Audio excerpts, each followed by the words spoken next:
take. I think you have to get together a group, and they're gonna have to do something for a year, evaluate how bands are, how they're gonna judge these bands. You can't judge swag bands like I guess MEAC bands. They're not gonna.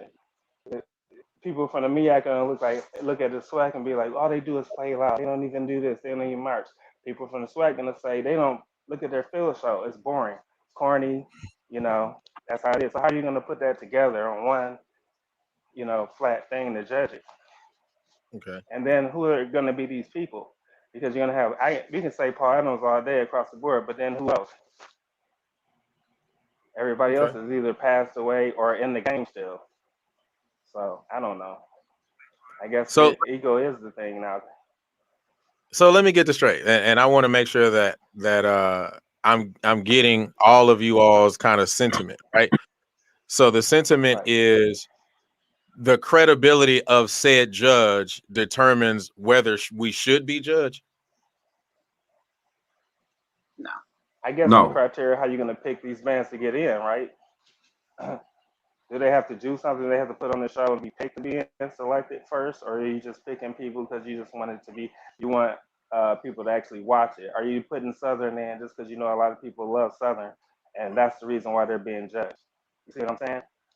I think. So Well, are you I get putting what you're saying. are you putting Oh, go ahead. FAMU in for that reason? So go ahead, sorry. So, I get what you're saying. But I want to look at it from this aspect, right? So, like, you're saying there needs to be like this process of how bands are picked, right? And then within that Right. process, then the question becomes, who's the adjudicator? Correct? Who's the person setting the standard? So if that's the case, and this is really kind of posing another question to you, well, to the whole panel. So if that's the case, and I have to use this as an example because to me this is the best example to do it. DCI can do it. That's my So if point. DCI can do it, then why can't universities do it, right? Because DCI has a history and a lineage of people that they feel are fit to judge, regardless of whether we feel people are legends or not, right? Because Ken, the people you named are all, to me, in my personal opinion, are all legends in the game. Don't get me wrong, but there are still people who are qualified out there, you know. And so with that being said, then the question now becomes, if DCI can do it, then why can't we do it? So in my opinion, bro, it all boils down to, do you want to do it? Because like we're saying in regards to DCI, if you want to be the best band, and it's kind of like piggybacking from the topic last week in regards of tradition. Everybody knows when it comes to Southern downfield drill, that aspect. When it comes to FAMU, it's certain traditions that make them.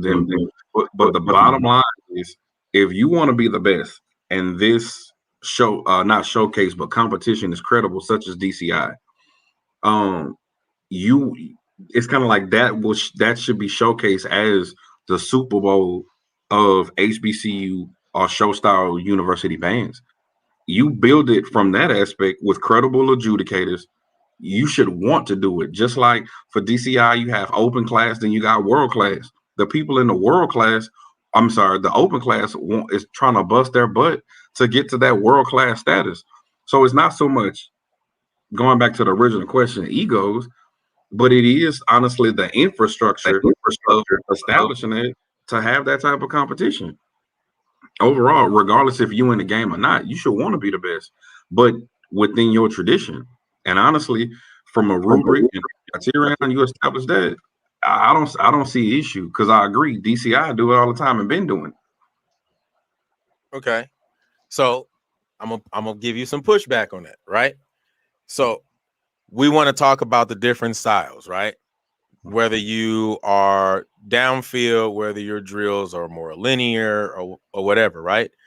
But what the basis of it, right? Because if I look at DCI, and I'm just using that as an example, if I look at DCI, there is bent leg marching and there's straight leg marching, right? That doesn't take away from the show at all. Either you do it or you either you do it well or you don't.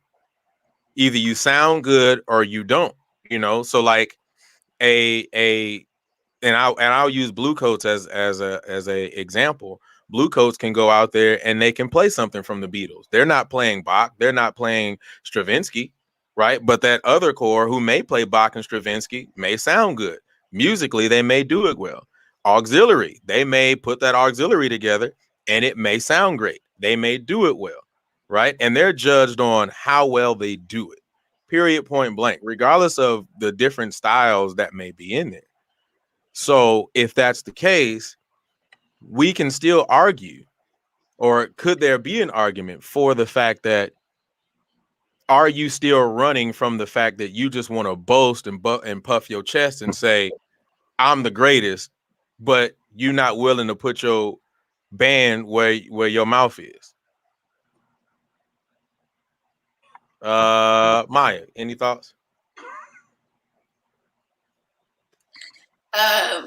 Yes, I mean, ultimately, I think that's it. So, like, when it comes to that college level, because, okay, so Honda, right? Honda is the closest thing tangibly that we have that would be that. I don't see why it is that we cannot put stores behind it instead of having it in a showcase, having it in an actual competition. I think in terms of what we're trying to do in terms of building this particular community and again putting our money where our mouth is, why wouldn't we take that additional step to do so? Because again, we do it on a weekly basis, but we do it amongst ourselves. Oh, PV, we got Southern this week. Oh, we got whoever this week, right? We talk amongst ourselves and be like, oh, this person won. Oh no, our band won. We won fifth quarter. They have time shows better, this, that, and the third. Again, so yes, trying to figure out who is going to be of stature enough to be able to solidify or say like, hey, my opinion is valid based off on a scoring basis is one thing, but in terms of actually who's going to enter, I think that's kind of a yes and no, or that's a 50-50 type thing, right? So, I mean, you mentioned Southern, you obviously went to Southern, Ken, okay, great. Is Southern going to enter the competition? I feel one of two ways. I feel like one, they're gonna be like, we the best. We ain't no need for us to do it. And then I also feel like, we are. Oh, listen, my man, congrats if you feel that way. Or the second, or the other part of it is absolutely we're going to go because I need for y'all to know that we know that y'all know that y'all know that we know that we the best. So, but is every band going to have that same thought process? I don't necessarily know. I think depending on which way the wind blowing, Doc may or may not enter the storm into such a particular contest. I think depending on the windings, I think depending on all things considered is what's going to make or break whether people ultimately would sign up to be a part of that as well. That will extend it beyond the ego. Or no, actually, I think that aligns with the ego. If the winnings are big enough, then that is going to make more people want to submit themselves to such judgment on a on a broader platform. So the bottom line, the answer should be: is it worth it? Yeah. Is it worth it? Money. Money. Is it worth it? So basically, that's how people are going to look at it. That's number one. Is it worth for me to put in my time? Is it worth for me to travel? If our band budget has been decreased, is it worth me putting my kids through this or us having to build yet another field show? Do we have the time? Those are things that people don't consider. The hardest part about hearing that or hearing that response is I've been on both sides, right? So like I've been the player and I've been, the part of the staff. And one of the things that I know as part of the staff is like when you take Honda, for example, the staff complains because it's not enough money going into it, but we still do it, right? We still do it. We do it either for the exposure or B for bragging rights, right? But so this comes back to the question, bragging rights. It's not going to matter. Bragging rights is if everybody's coming out with a different opinion. So if you can't say this person was first, this person was second, then all we have is a bunch of opinions floating in the air, right? So, sorry, go ahead, my bad. So what I was going to say is, say you have PV, Jackson, Southern, Grambling, all at the same battle, right? and there's nobody judging. There's no judging. Then a whole bunch of Southern people and Southern fans are gonna be like, "Hey man, Southern took that regardless." You know what I'm saying? It's gonna happen. Leave us And then alone. Leave us and alone. You no, started Pick it. another you school. already know Pick how it another is. school, You know how it man. is. You So brought No, violence. I don't know. With that hoodie on. You know Y'all what biased. yeah, he came in with violence, Y'all right? biased. We Hey, went to I ain't PV. biased. We went to you. PV. And you already know I I ain't can biased. just I don't smell the care. bias. I can smell it. But I can smell the bias. but what I'm saying though, ultimately is it's just a bunch of opinions at the end of the day. So how can someone say we the Kangs, Kangs, Oh man. how can a bunch of people say that based on a bunch of Right. opinions with no solidified ground facts? Like Southern, if Southern wins, First right? of all, Hello, whoa. If stop. Southern wins, then Southern Stop. was playing the best. All the music was in line, regardless of what you played. And I just want to put this out here. Let me put this out here for the whole audience, right? I don't think Southern sounds bad, right? Like Southern, I don't think Southern is a bad sounding program. We don't. Right? But what We I'm don't. saying is that's my personal opinion, right? Like just like a couple of years ago when the Blue Devils won, I didn't think the Blue Coat sounded bad, but at the end of the day, who won? The Blue Devils. So when they come back to DCI the next year, they are the reigning champions. They were the better group. Period. Point blank. So now this goes back to us.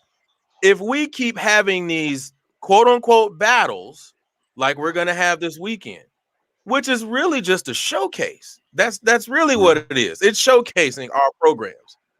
Then why keep calling it a battle?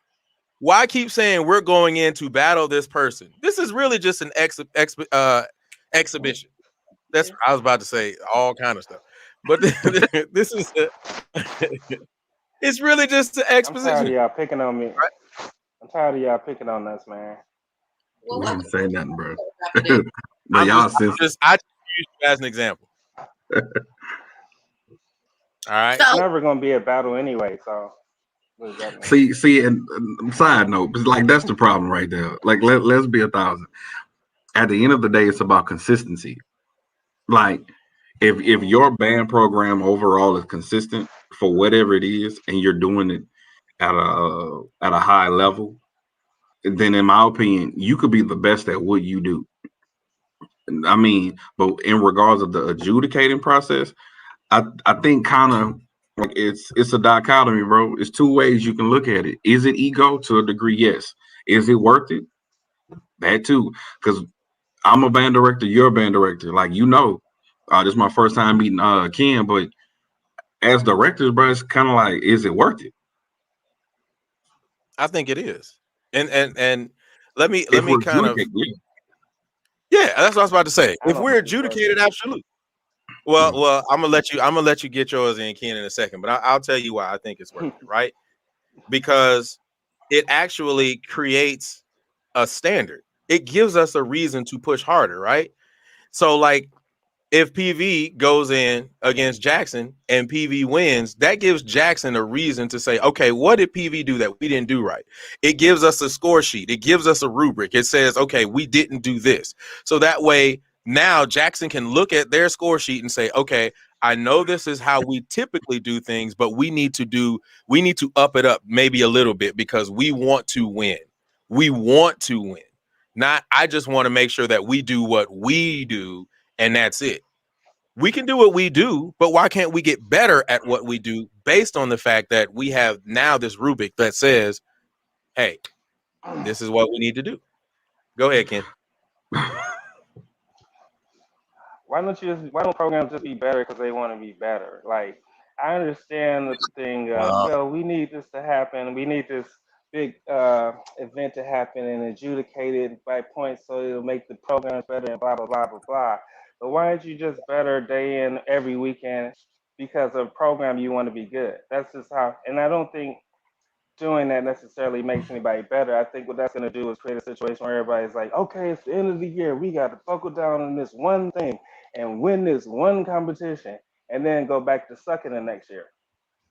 to be honest. So that's just what it is. Every weekend, when you know you got a band out there, say, well, let's say, let me think. If I know we playing Jackson next weekend, and I'm putting my show together, I'm being good because I want my program to be good. That's what we do. We strive for that. Little thing is not going to make that program better as a whole. I don't think. I think what that's going to do is cause bands to up numbers just for that one performance, do everything they want for that one time, and then go back to what they normally do. I mean, you got bands like Talladega who inflate themselves just to go to New Orleans to blow on bands to be loud. That's the same Southern band that goes down there and challenges them. That's just Southern. But you see, Talladega would go down there and be, what, 300 deep? Then during the season, what, 120 or something like that? It's because of that one moment. That doesn't change the program to me, I don't think. I could be wrong. I'm just saying that's my personal opinion. I mean, I will say that saying a band should just be better, right? But what is better? Right. That's the question. Better than you How were the can last we? time. Better than your last. But remember, a lot of us. But remember, a lot of programs are more hung up on tradition and trying Right. to, I guess you want to say, get with the times, right? And there's a bunch of things that I can say. But what I will say is, I'll put it this way. To me, in my personal opinion, this is personal opinion. Almost every band sounds the same. So how is the band really getting better? Now, I didn't say every band. Now, please listen. Almost every band sounds the same. And this is why I'm going to say this. And this kind of goes back to the conversation that we were having on last week, right? When you had the Robert Champion situation, and I want to bring that back to the forefront, right? When that happened, there was this thing where there was a standard for what band should sound like. Pre-Robert Champion, everybody had their own sounds. Can you notice Norfolk? Norfolk gonna continue to have their own sound, right? But Norfolk, right? Tennessee, Jackson, like if you go back and look at all these bands pre-Robert Champion, they were kind of doing their own thing. Then post Robert Champion, I'm gonna just put it out there. I just think that everybody was working to try to sound like Southern. I agree. Well, no. Okay, I just that. But let me say this. I think due to I don't think and I'm gonna say this. I don't think it's so much about the Robert Champion situation. I think it's more about the YouTube situation.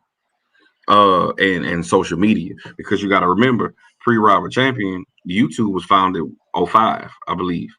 So prior to that, you had to either go see them, or if that band didn't have the opportunity to travel, you had to go there and honestly be brought up around that program, or depending on your geographical area, wherever your high school was located, 9 out of 10 that college or university, that high school mimicked that university that was in the area. Now I could be in Alaska and look at Jackson State. I could be in Alaska or Maine and look at FAMU and then emulate those different things. And I think honestly, I am going to agree. And I'm from New Orleans, so I mean Mount Airy, Louisiana. So I've seen Southern my whole life. The difference, though, what I see now is you have people that emulate Southern because, in my opinion, they have been the most consistent because of their staff hiring within. So people honestly emulate consistency. Honestly. Yeah.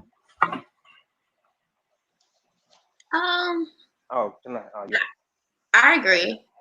I want to touch on more than one point. So, in terms of you were thinking on how do we make, or just being a better band program, just off the rip of wanting to be a band program, I think you have to meet people where they are, right? So, I mean, what if given budget, given talent, given staff, and the ends of their means as bandsmen, musicians, what have you, you can only teach what you know. right? So if you think that you're teaching and providing the best to your program, then that's exactly that. But if you put a rubric behind it and say, okay, well, here's where we can extend this further, or maybe this program is rated this way, then that opens up the opportunity to continue to do more research or reach outside of the realm of your natural flow. So I think that that's one part of it. The second part of it, I just drew a blank. Damn. What was I gonna say? I don't know. Come back. It's the grapes. It's the grapes. It's the grapes. What you got in the grapes? I wish I had something in these grapes. What were we just talking about? A lot. I had something to say. I had something to Go say ahead, if I Kim. can. I think 99 was the turning point. I think y'all talking about 05 and all this. 99, before then, Jackson State had the little subtle, Paul Adams, tenor tuba, bluesy sound. And then right after 99 is when it started to begin where everybody want to emulate, of course, the King. And PV was the one. I can give them credit. PV sound like PV every year I've heard them, Not too bad, sound good. But everybody else is just play loud, play loud, play loud, where it's not power. They're trying to emulate power. They don't have the instrumentation. That's what it is. So now you go into now, everybody's just trying to play extremely loud as they can. Whereas me being that Southern, I was never told play as loud as you can. Not once. And people are shocked by that. I'm like, there was never one time you in the band room, they're like, play as loud as you can right now. This arrangement. It's power. You got to realize you got 16 baritones playing and you got 14 F horns really playing like they supposed to play. That's how it sounds. So, but then you go to Jackson State where they have 18 baritones and 12 trumpets and they sound like crap. And they trying to beef up to emulate the sound we have. There you go. You heard that merch the other day, right? You heard that show? You heard how bad that sounds? So that's what I mean. Nervous State gonna always sound good and balanced because they don't try to push the envelope. They just go right there, and nice and sweet in the pocket. I'll be glad to see what they do this weekend. Though. Again, I think they're gonna play against Southern. What you got on that, Julian? What say you? I want to know your opinion. Hey, I want whatever you smoking, real time.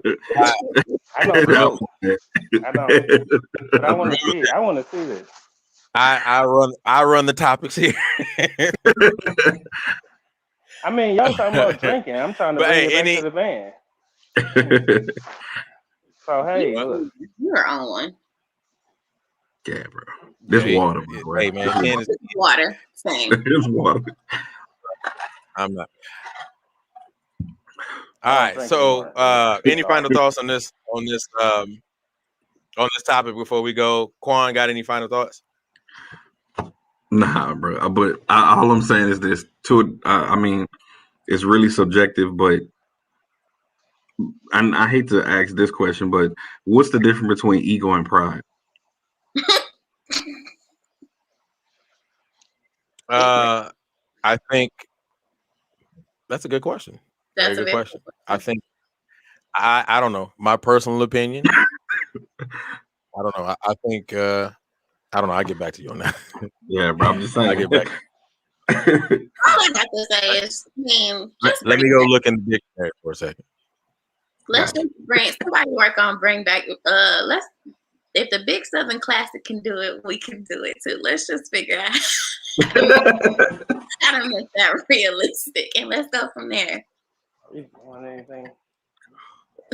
All right. Welcome everybody. If you're just tuning in, welcome to everybody to Talk That Talk. We have unfiltered, unscripted, live conversations about HBCU band culture, music education, and more. Please make sure that when you come in, subscribe and smash that like button. All right, so we're on to our next topic. So we talked about, or the original question was, has ego left us behind, right? And kind of connecting with that, the next question will be, has HBCU bands evolved? Has HBCU bands evolved? Ken. Yeah, I mean, I don't know. You look at Southern, of course, I can only speak on my program. So I mean, the sound is different. Do they sound the same way we did in '05? No. They have different horns. They have a different approach to the music. Their arrangements are different, but the concept of how they play is the same. They still sound technically, technique-wise, they sound like Southern, but they have a bigger sound, a lot cleaner than we were. Obviously, I can say that's evolving. You know what I mean? You can listen to 2004 and then listen to 2014, and they've grown and they've matured and they play a lot better than we did, and a lot more, I guess, harder arrangements, challenging arrangements than we played. So yeah, it is. Switching from a small baritone to a euphonium for a darker, more conical sound, yeah, of course they've grown. Evolved, I'm saying. All right. Maya? Yes, absolutely. I mean, again, based off of where it comes from, or what is attributed towards like what caused the evolution, the transition from band directors, the transition from what's valued in per program, the transition between just overall talent and how it elevates from year to year, that comes from who you new people that have come to the band program, whether they're on the staff side or whether they're on the management side. Absolutely. I think also, we can attest that towards having a larger dialogue. Some of that comes from, youth university. People reading these comments, this, that, and the third, and then wanting to bring or show or say, this is what people value. I have to bring this to my program, or I have to showcase this as a piece of entertainment. There are different reasons why these programs are evolving or changing, but absolutely, yes, they absolutely have, and I think they will continue to do so. It's just that can be broken down in so many different elements and factors. But to answer your question, yes. Okay. Quan? Absolutely. I think we all agree on this. Prime example, if you look at one of the biggest, in my opinion, evolutions or evolving factors have been including the auxiliary more in the show. I think in the last several years, the inclusion of auxiliaries have enhanced the shows to a degree. Now, if you look at certain directors, they dabble in the DCI world as well as the HBCU world, and they're bringing both of those factors together. I think the last Honda, one of the band programs that show that I enjoyed the most, I believe it was Hampton.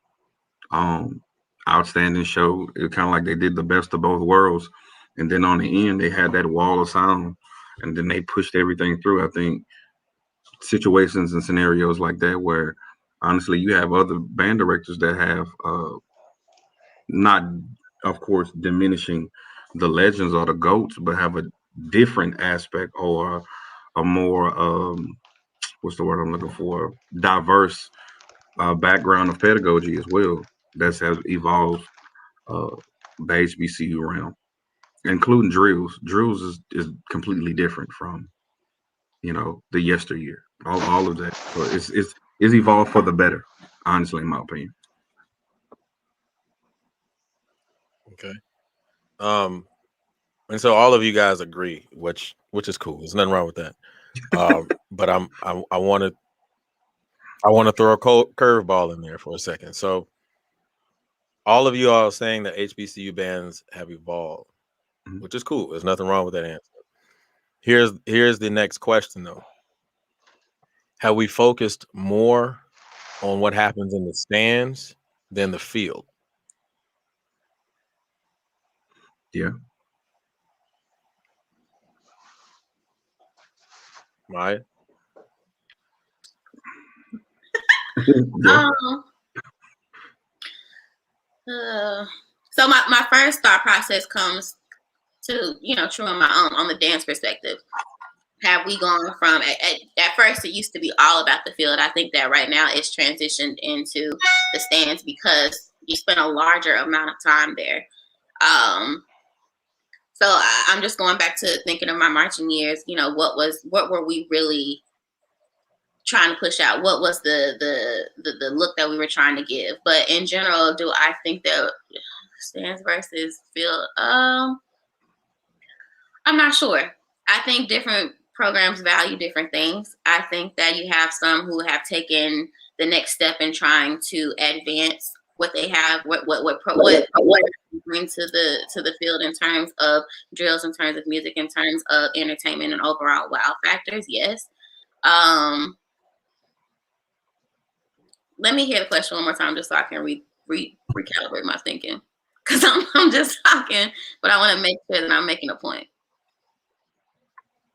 Have we focused more on the stands than the field? Yes, we spend more time in the stands, I think. Yeah, and at the end of the day, that's the more entertaining factor, or needless to say, I think that's just where we spend the most amount of time. You have the fifth quarter, you have a whole additional quarter that we have self-made that is supposed to help prove or become that battle factor or something else. It's not like we could have made the fifth quarter about an additional field show. We only get, first we had 12 minutes, now we have 10 minutes sometimes. Yeah, I think so. Okay. Ken, have we focused more on the stands than the field? Of course. Like, look at everything you see about bands is in the stands. You don't see people arguing about field shows every day. You don't see people on, like, right now I'm in the Uncut group, and that thing, they arguing about clips, who the loudest. They're not arguing about whose field show was the cleanest, who was the best. And I love field shows more than I care about the stands nowadays. I guess I'm old now, About to be 40, old man. I care about the field show nowadays. But it is true. Everybody wants the best viral clip in the stands. Like, that's what matters to everybody now, especially band heads, especially people that's why they start to join these bands anyway. You know what I mean? I want to go to this school so I can be loud like that clip in the stands, blah, blah, blah, blah, blah. They don't care about the field show, and that's why these field shows look like that. So, people not marching on the field, people, lackluster, nobody cares. Okay. Of course not at Southern, but you know what I mean. You don't. You do the same shows. I get it. I know. Same cycle drill. Oh my God. Shows, oh my bro. God. Sure. Are we getting to that point of the show? All right. Are we at that point of the show now? Hey. Ken came in without. I don't want to go there. I don't want to go there, but so if that's the case, and just thinking back to what it used to be, if the focus at one point was on the field show and now it's transferred to the stands, then can we still say that it has evolved? Because how much difference are we seeing in the field? There's only, and if I can really think about it, it's probably about maybe a couple of people or a couple of programs I can name on one hand that have changed or at least shown difference on the field. So if we focus more on the stands than the field, then have we truly evolved? Quan? You can, but it's evolving at what you feel as a person is important. Mm-hmm. Like I say, if you've marched from like 06 to that 09 aspect, field show, that was honestly, in my opinion, that was the last era of you caring about the field show, in my opinion. And what I can back that up with, look at summer band programs, like the All-Star band aspect. Earlier they were doing field shows even in summer band. That was important because those All-Star programs, you would learn there, and then you would take whatever you learned back to your respected high schools. And honestly, your directors were excited to send you there because you would come back with something that was tangible. Now it's just park and play. So we've evolved, but the question is, have we evolved to what, like Ken said, he's like, because we're kind of in that older realm of bands, we appreciate the field show pageantry different. Now, then the other aspect comes into the directors that are over the program. Are they continuing the traditions or evolving the band pageantry on the field? Because the latter half now, you go to 2010 and up, it is about the stands. Mm-hmm. So it's about what aspect do you appreciate the most now? Because it is about having a book of 20 songs. Because you know, like Maya attested, you're gonna have a 0 quarter and a 5th quarter, and during the game. But also, if you look at SWAC football games, the way we play has evolved. Because you can't really play when they got the ball and they got all these SWAC rules. So that's evolved. So I do think it's evolved. But what perception has it evolved to that person and that person's liking? I think that's what it boils down to. But I also, you know, to end what I'm saying, I do believe Prairie View has evolved because the directors evolved. You know what I'm saying? Like when I marched at Prairie View, I was the last class to march under Professor George Edwards. We did spend a lot of times on the drill, and honestly, our book suffered though. You know what I'm saying? But his focus was dance routine, drill, and leave it on the field. Everybody else, I mean, now, I mean, you kind of have the best of both worlds, but everybody else still really doing the same drills, bro. We're gonna be honest. So, I mean, you look like real talk. Look at BCU, great drill, but we know they're gonna come on the field, BCU it, Wildcats, block band, 24. Like it's systematic now at this point. But yeah, it's evolved. Ken, you ain't got to raise your hand like we at school. No, I don't know. I think I do. I'm getting the top down over here. But I think You good, some of bro? that has to do with your fan base, man. Because if you don't do those drills, you don't do that stuff with your program, your alumni base that travels with you, that supports you, like as a whole, is gonna be pissed. Like they don't see certain things, and I guess that's a variable when you're talking about do the same drills. Like if they don't see certain things, they're gonna be pissed. And you don't want those people to be pissed that support you. And it's out there water and doing things for your band program. And those people want to see that. And when they want to see it, they want to see it. They want to see it at the Classic. They want to see it at Jackson State game. They want to see it at the opener. And those are things that you have to do when you have a historical band program that's been around for decades. So, but probably FAM goes through that, and probably Bethune goes through that, and Jackson State. You know what I mean? There's certain things that they just have to do that people want to see that program doing, even if the band program doesn't want to keep doing it again and again and again. And that is an issue. I'm sorry. Go ahead. I'm sorry. I was gonna say that opens up a whole different can of worms when you bring in the conversation of entertaining and satisfying alumni. That like, okay, I'm looking at this comment right here. They want to see their circle. I think that can potentially speak to evolution, right? The Foxes were always known for what? Kick line, the circle, and that showgirl aspect. Now, has it transitioned from that? Yes. Has it become it's become more modern? But so there's an evolution there, but there are certain means that have to be catered to. Do they do the circle every single time? I don't even think we did the circle every single time when I was marching, but there are times in which I know that Cotton Bowl is going to be done. Homecoming is going to be done. Like there are absolutes in which you have to cater to that audience. So that is part of that evolution. But again, it's all in what you factor in. It's all in what you favor. It's all in what you value, right? So when Doc came, I think he had a certain level or a certain amount of things that he had to hash out, had to get done to rebuild the program from where it was. So that was a part of that particular evolution. And so we started from the ground up. We started with the foundation, back to the basics. The book did suffer. So stands did suffer at one point in time, but he had to build a foundation. So I mean, again, it wasn't that bad, man. Good Lord, it wasn't that bad. Nah, it was. It was. As an alumni, it was, bro. I said it wasn't that bad.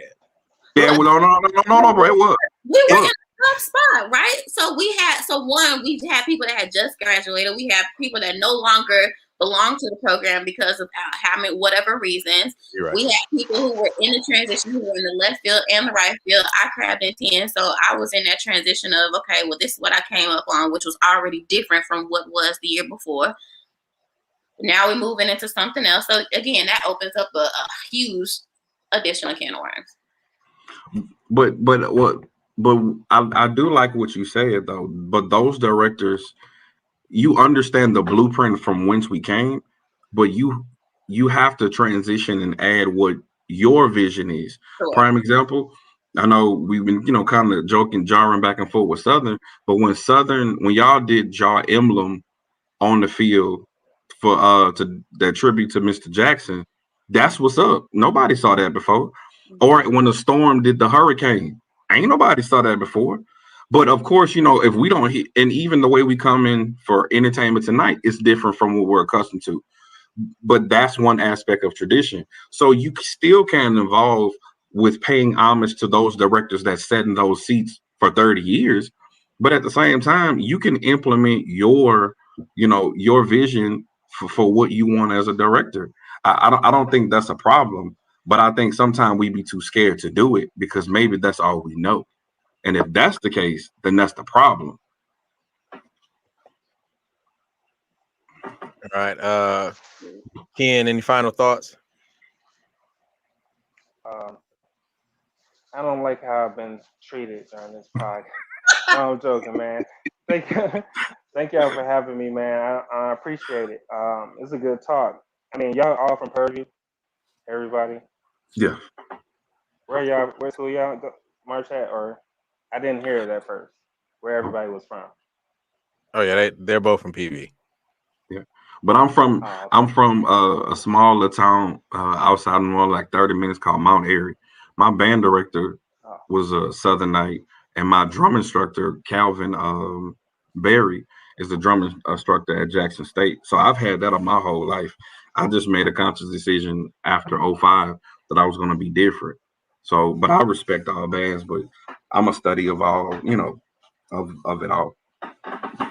That's what I thought I was doing when I went to Norfolk, but then I had to cut ties, come back down to Southern, But oh God! Thanks for having me, guys. I didn't want to bring that up, but I had to. You good. I knew it was coming at some point. All right, if you're just joining us, I thought we was going to discuss that. If you're just joining us, welcome to Talk That Talk. Please make sure you like and subscribe. And also, please know that this is the unfiltered, unscripted conversation about HBCU band culture, music education, band culture, period, and more. All right. So here we go. We're on to our next topic. I think this topic is going to kind of ruffle some feathers. If they're in here right now, I'm sorry, but this topic had to be had because this is something I've been thinking about for quite a few years now. I'm just going to put the topic out there. Have videography platforms made the job harder? What do you mean? Videography platforms made the job harder. Whose job harder? Yeah. So as performers, as directors, so if we think about going back to the 80s, the 90s, when if you didn't go to the show, right, you missed that show. It was what it was. And there was only about maybe 3 shows in total, possibly a 4th in total, that you would do throughout a course of a year, right? Then the camcorder came out. And I remember even being in high school, and my rival high school would sneak up to the high school to try to record your show to see what that show was talking about. So you can try to make it better. You can steal from it, blah, blah, blah, blah. Right. But now in the age of YouTube, we have all of these videography platforms where everything is being recorded in real time. So it doesn't matter if you went to the show or not. You can put in as much energy and as much effort into a field show as you possibly can. And you can go from one school to the next. And by the time you get to the next school, people have already seen your show. They're not even thrilled by your show. They've heard your music. They've heard everything. So now the people are doing something completely different because in their minds, they're like, well, we didn't seen this, bro. What you coming with? So you have to continuously keep trying to push and reinvent yourself. So once again, the question is, have videography platforms made the job harder? Maya, go. Is water wet? Yes, absolutely. Yes. I mean, you got people like Zimbalistic. You got people like The Edge that are uploading literally in real time if they're not even doing a live stream. Like I'm trying to sit on the field uploading stuff as they're recording it or as it's coming out. So absolutely, the level of scrutiny, the platform, the audience itself, you're subjective. These people who are in these and like I said, I'm just glad I'm not marching currently because I don't even know if I'd be able to deal with it. Coming from a dancing auxiliary point of view, I mean the level in which what do you call that? What the level in which you have to perform and put on a show, it's like a death sentence, right? You just literally walking in line to get your head chopped off because as soon as you do it, it's already up on the discussion boards. People already have started that negativity or started their opinions or what have you, and it's going to catch on like wildfire. So you don't even have a chance for, to have a valid opinion because as soon as it's out there, it's already being scrutinized. It's already being talked about and it's already up in the air. So yeah, how can you reinvent when you don't even, you worked a week or 2 weeks for one show, you did the one show 10 minutes later, it's already out there and it's already old news. Hell yeah. I'm sorry. Yeah. It made it. You could have said, hell, look, you got a lot of fire coming from you. I hear the passion in your voice. Upset because I'm not upset, but even when my years is marching between 2010 and 2014, so much had changed then. And just the amount of people or the expectations when we traveled, especially when we were able or given a larger budget or given more access for us to travel more, the realm of people that we came in contact with, the foundation or the platform that we began to build for ourselves, that made it harder. But when you take that and you nationalize it or internationalize it, yeah, absolutely. Like, because not only do I have to appease you, I got to appease Bob in Africa. I got to appease Joe in South Carolina. These people I don't even know. They don't know. I don't know them from Tom, but they know me. They know what my program is, and they feel as if, they have every right to say this, that, and the third. So absolutely, it makes it hard because it always makes you feel like art is what I'm producing good enough? Is what I'm producing going to matter? Yeah. Whew. Shots Lord. fired. Go get it, sis. Go get it. Whoa.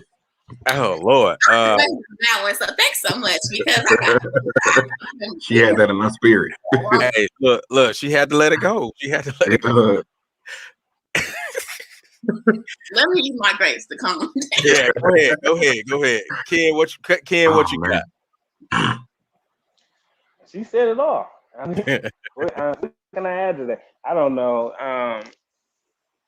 She's right because it's already out there. As soon as during the game, they're already uploading clips. People already know what you're playing. I think the only thing you do about that is have a solid book.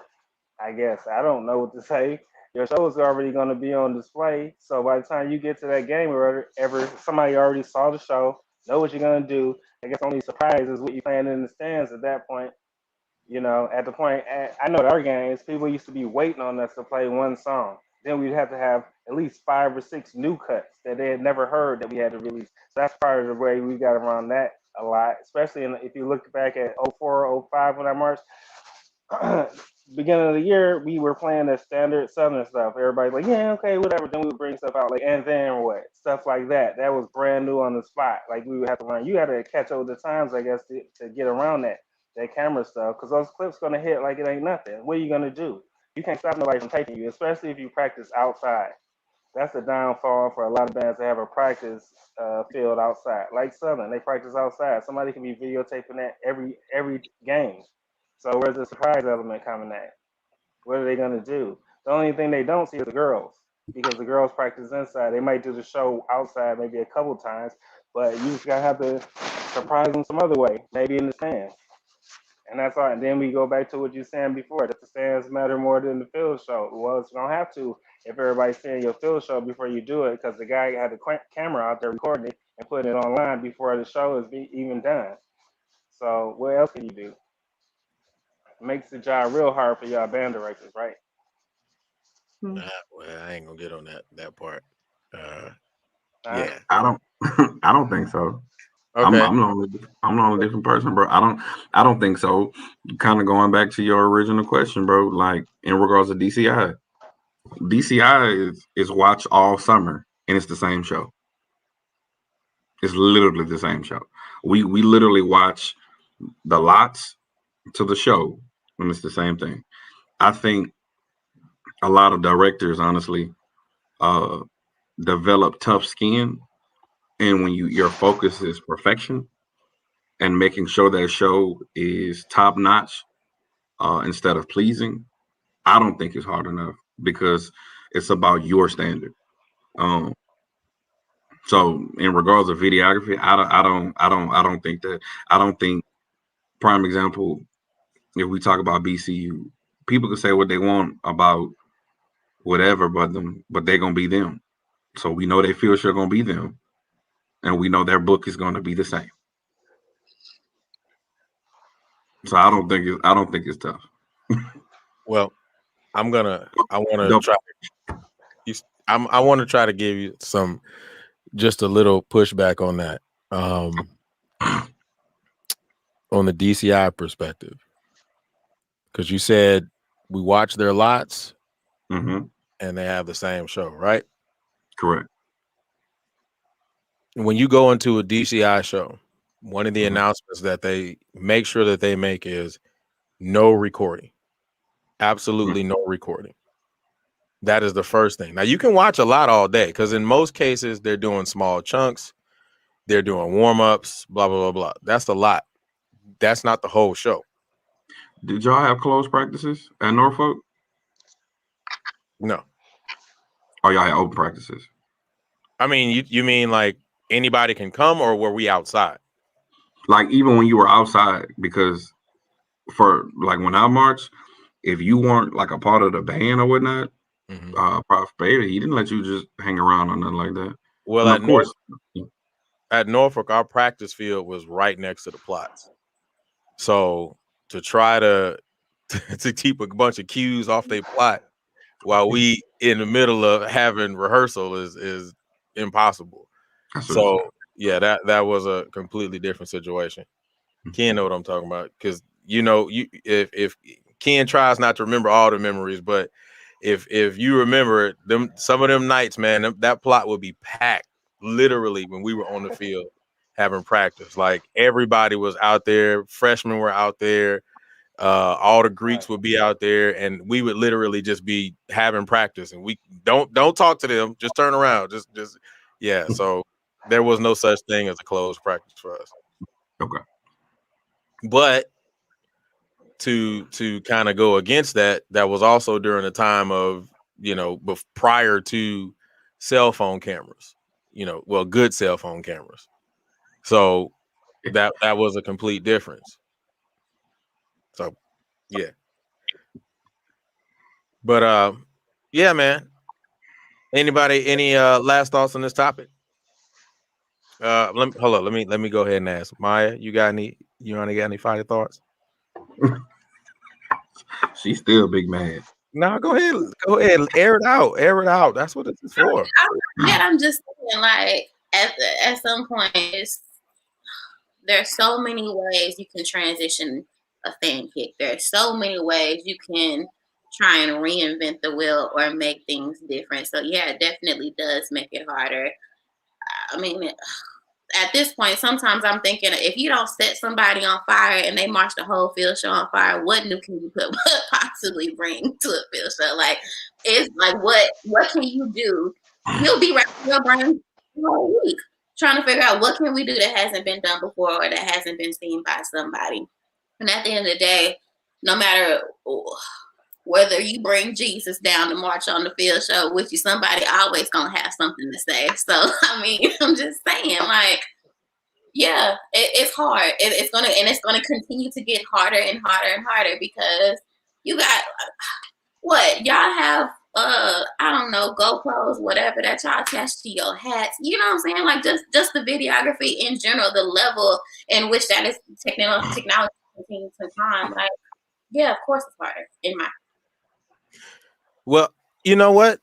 Just having this conversation and bringing this question up just made me think about something else. So in the videography world and just talking about this, do you feel like we're giving away too much money? So what I mean by that, oh, well, go ahead, Maya. It looked like you were about to say something. Go ahead. Finish what you're saying. So what I mean by that is, like, there's so much that we could be doing, whether it's merchandising, or even selling some of the stuff we do, right? And I go back to DCI because of the fact that DCI can sell a whole show. They can sell their whole finals on Blu-ray or whatever, right? Or when they do their final show or semifinals or any of that, they can sell that on a platform and they make money off of that, right? But we have 5, 6 different videography programs that are letting out this stuff at real time.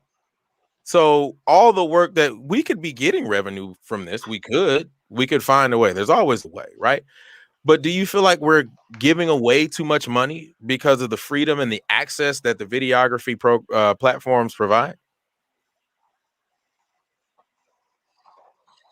That's fine. Or I talk first. No, you got it. Go ahead. If somebody else has something. Okay, Ken. No, I don't. I feel like Southern, we could sell a season tape, even if people put out millions of Google hours of footage, endless footage. We could sell a season tape, like sweetness out of cake. So I don't think we have that problem. Okay, so if we didn't make it specifically Southern based, right? I can't speak on nobody else. All right, well, go on, go ahead. Bro, I want that Kool-Aid. I need to give it to my high school students. Real tough. Hey man, whatever they give away, whatever they give out at Southern, man, I think we all need. Yeah, that. bro. But go ahead, Quan.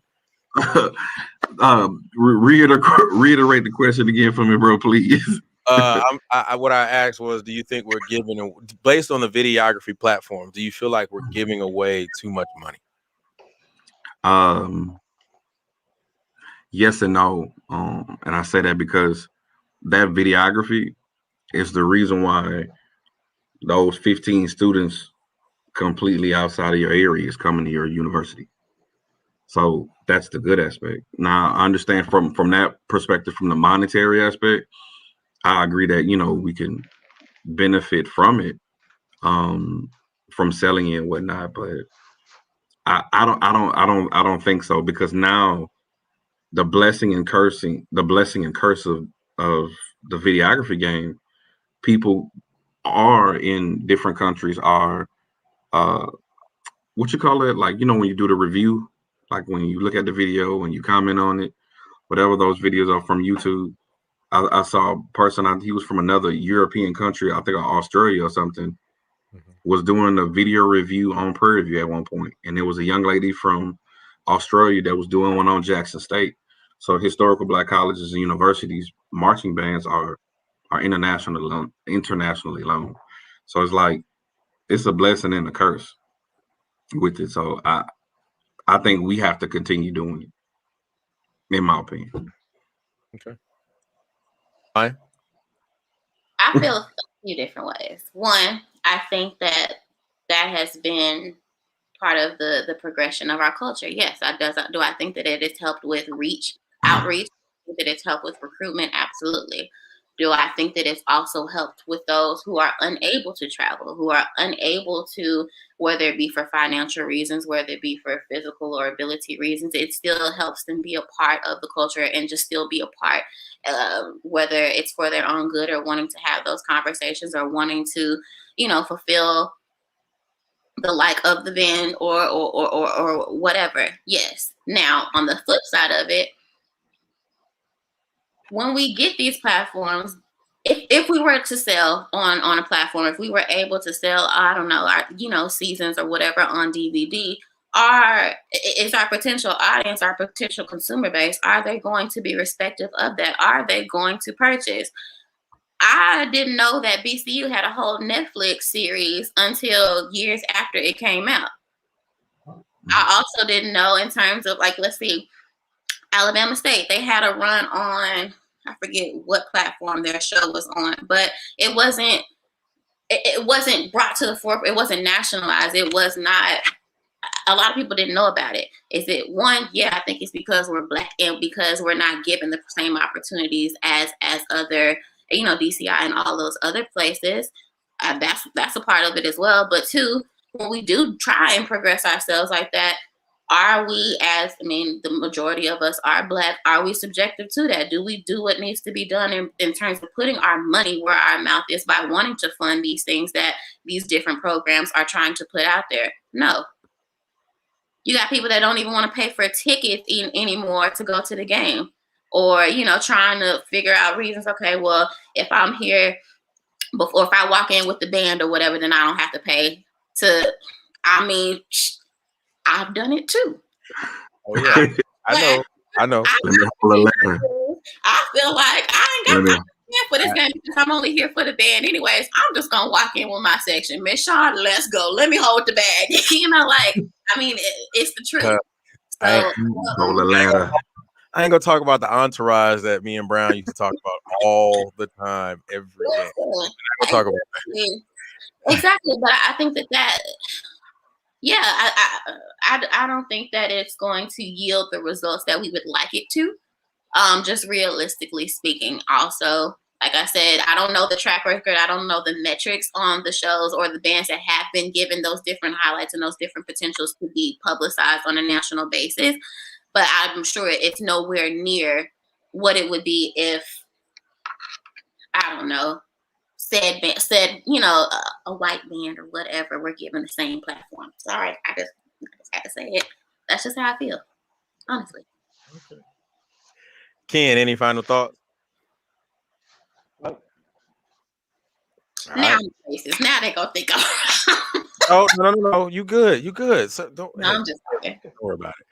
All right, welcome everybody to Talk That Talk, where we have live, unscripted, unfiltered conversations about music education, HBCU band culture, and the like. Please make sure that you subscribe to the channel and make sure you smash that like button. All right, we are gonna move into the next, one of the final topics. I'm gonna have one more after this, but this one right here is kind of off topic from the Battle of the Bands, because most of the topics that we were talking about were more or less concerning the national Battle of the Bands. But this one is probably going to ruffle some feathers. I said we were going to talk about it, and this is really kind of going to lean more into next show as well. But here's the question: is white right? Is white right? We talking about spats and gloves? Oh no, I ain't talking about no spits and gloves. Absolutely not.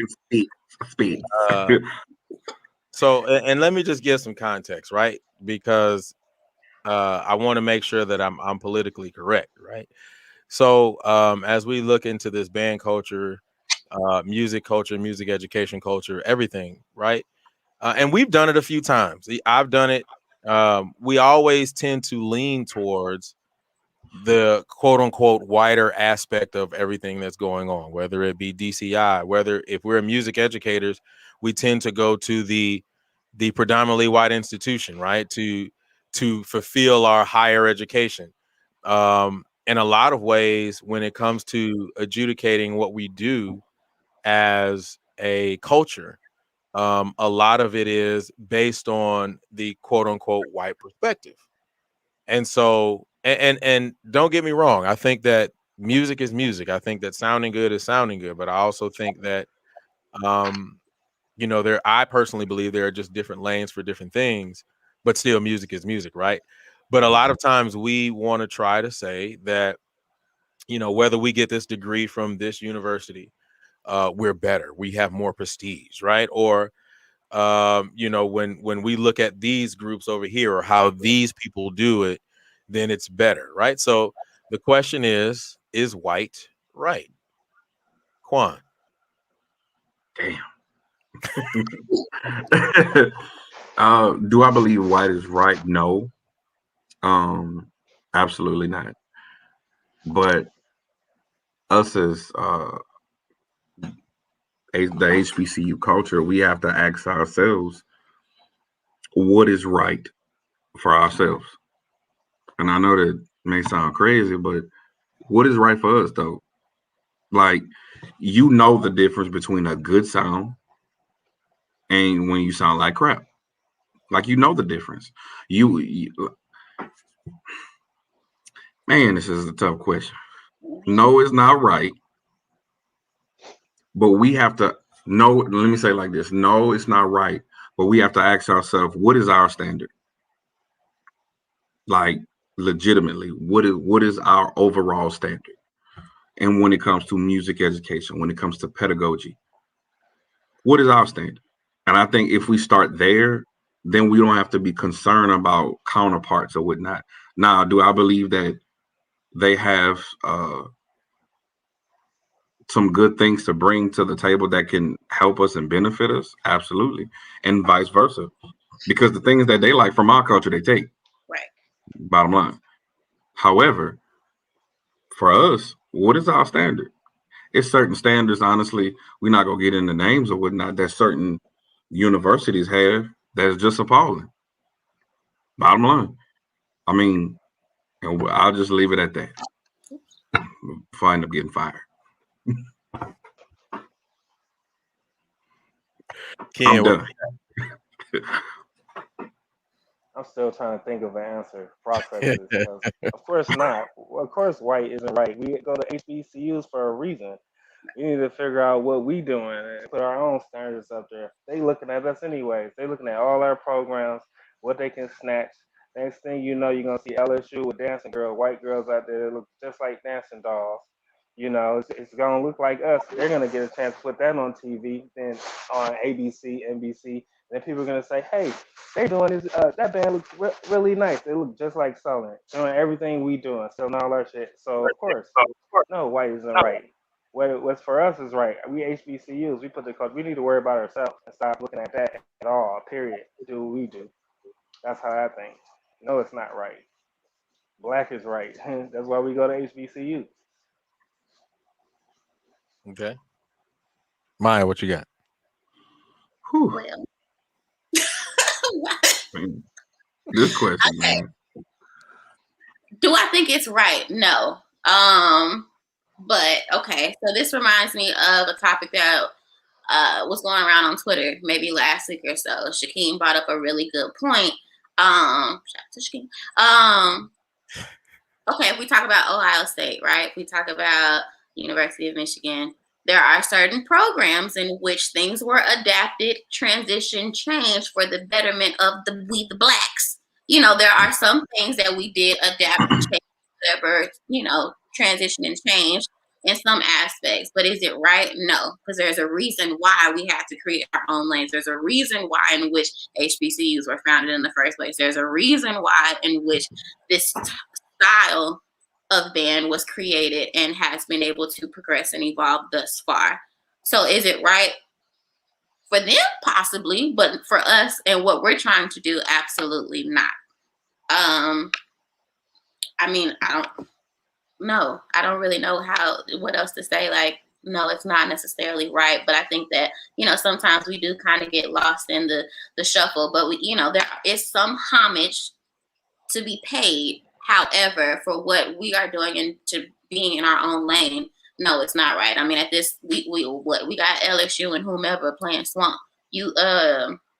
University of who is that? Georgia? Somebody, I don't know, playing Swamp and really trying to get the baseline. Like who? What?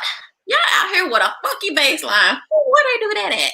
You know what I'm saying? Like that came from somewhere. So is it right? No, obviously what we're doing is right because it's being brought back over and being gentrified. Just saying. I'm sorry. They can't fire me. So yeah. No, it's not right. I'm not tied to a band's program in terms of my work. So I mean, we can't call it talk that talk and say that it's unfiltered, unscripted, and then we go filtered, right? that's true. It's cool if you say what you need to say, right? Well, call me the antagonist then, because No, But so, if you mind me interject, Julian. No, just stop doing that. Stop being. No, hey, bro, I'm the guest, and it's a privilege. But all I'm saying We is, are toys, people. Okay. no. I know, I understand, but No. I'm saying I'm speaking on a account of you.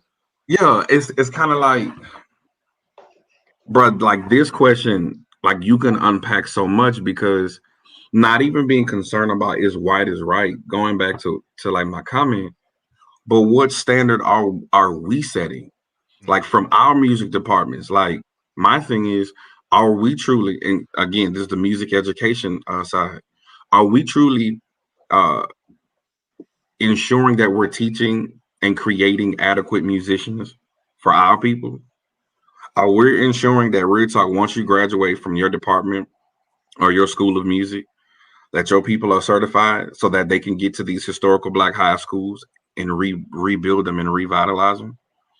Are we creating or motivating people to become fine arts directors so they can fix some of these infrastructures?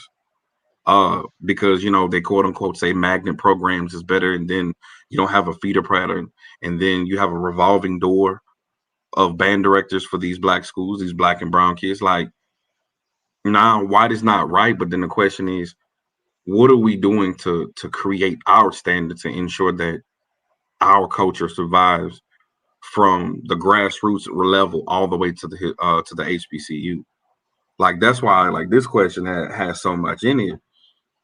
It's really hard to unpack. This is a great question. It's a lot to unpack, bro. Yeah. Real time. Okay, so then kind of let's expound on that, right? So like, have we done a poor job of creating a standard? In my opinion, yes, we did do a poor job. And we did a poor job because the student teaching process is flawed. When you're student teaching, you're going into a program with established rules, established regulations. It may be in a low socioeconomic area, but you didn't build that program. Who's ever student teaching, real talk, needs to go into a program and build it from scratch. There are schools in my district that have had 15 band directors in 30 years. When I, started working at this school, I was the 7th band director in 4 years. So how can you talk about maintaining the culture when nobody wants to honestly build? Everybody wants to become that band director and emulate these universities, but you don't want to build though. But then we say, well, what's the standard?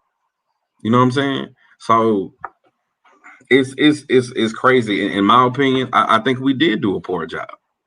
I believe we did. Well, what you're saying to me kind of goes back to one of the previous topics that we had on the last episode, and it kind of was more or less gearing towards how we kind of failed or lost or didn't think about the music educator when we're doing our shows and when we're thinking about entertaining the crowd and all of that, right? Because if you're saying that we have done a poor job of having a standard and creating a standard in a lot of cases, and Maya touched on this last week and so did Mario, a lot of times people are only going into these programs teaching what they know. So if all they know is blow that hoe, then when they get to some middle school program, they gonna teach them how to blow that hoe, but they're not gonna teach them fundamentals and pedagogy, right? And so in some cases, would you believe that then those high school programs suffer because those middle school, think about it, as an educator, as a music educator, when you come out of our program, sometimes we want the big, huge 5A, 6A school with all the greatest kids in the world. And when we don't do that, we get a random middle school and then we try to turn them into the high school or the college. And after that, when we can't do it, then we quit or we move on or we go work at McDonald's. You know what I'm saying? So that goes back to the original question: have we forgotten about the music educator when we're busy blowing out?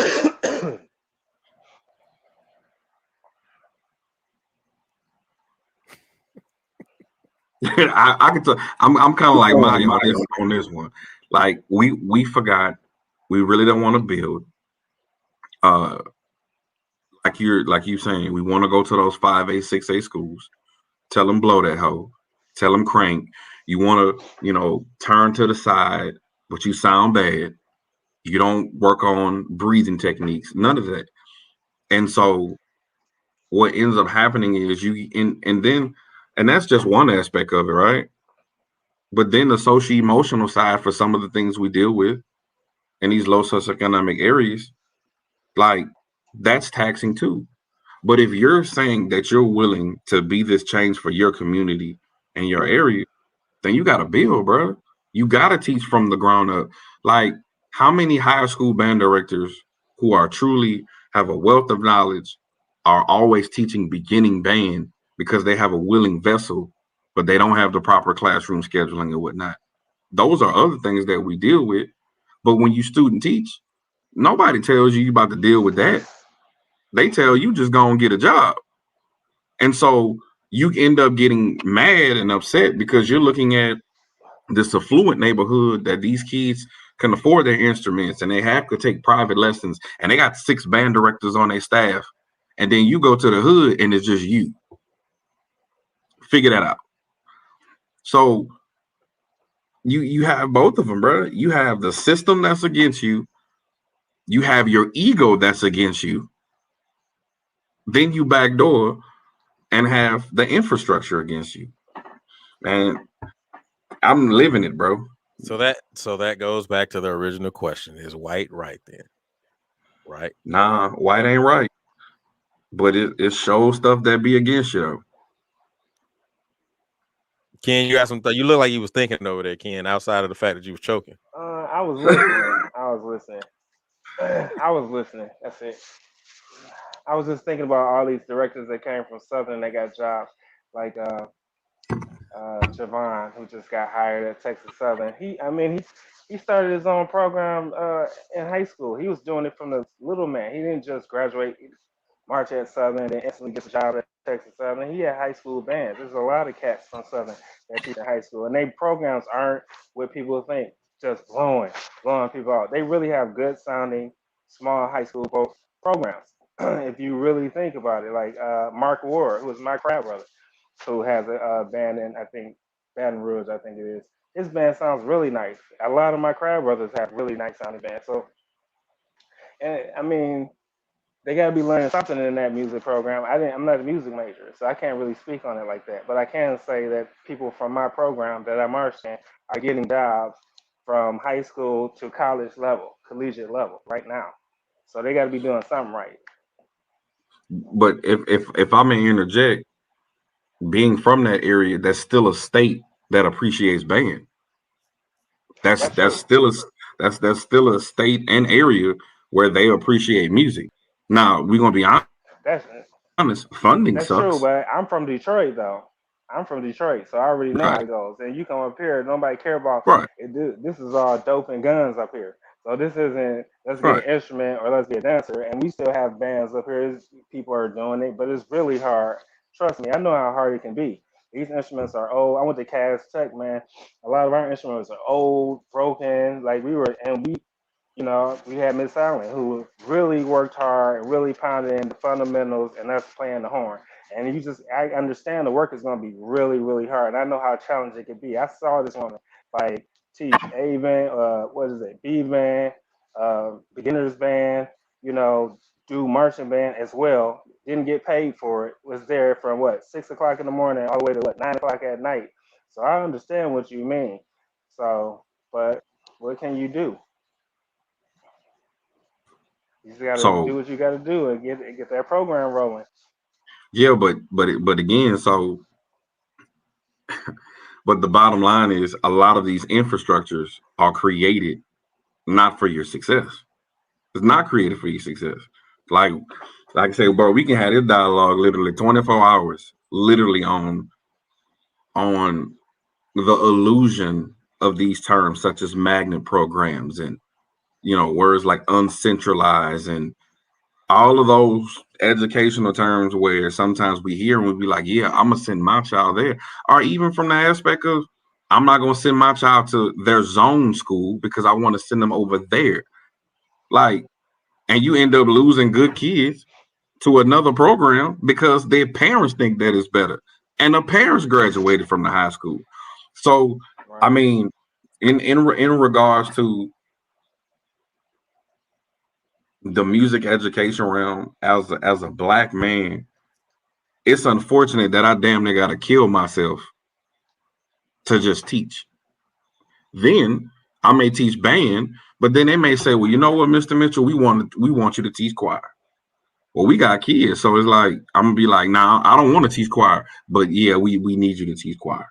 Or how many band? I know several band directors. They teach band, a music appreciation course. They may teach choir. They may teach dance, and then back door, I may teach orchestra. Like, I don't believe the HBCU realm is preparing people really for that. They're not. Like, that's mind-boggling that you got to be 6 people, plus you got to be a counselor to these kids. All of that weighs on you. So when you say if white is right, with all due respect, man, it's easy.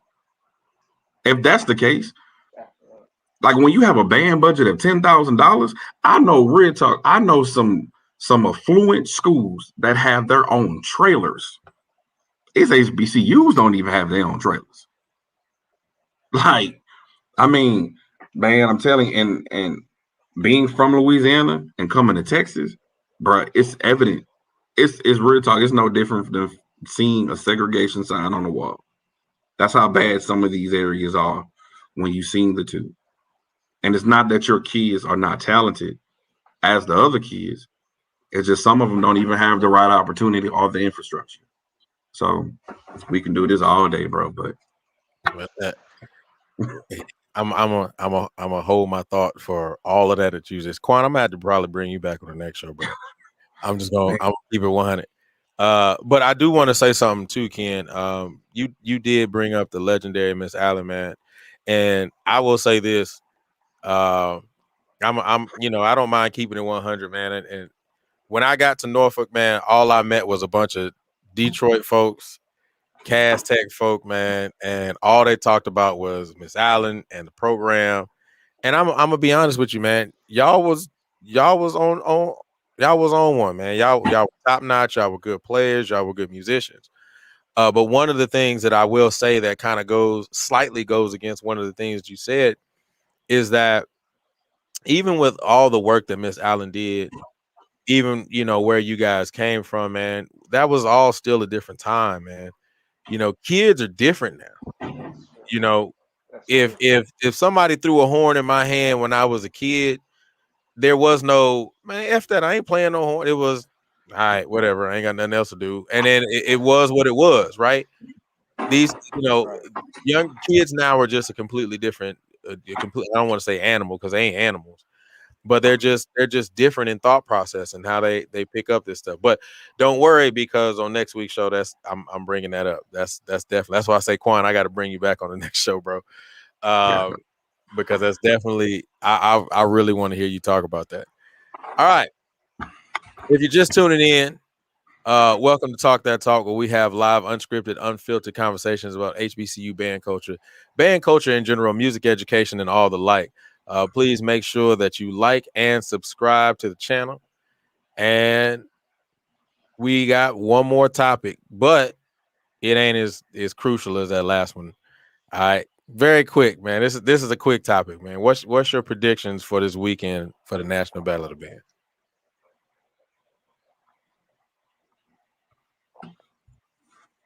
I mean, because there is not going to be a first place, second place. So, what's your prediction? What's your prediction?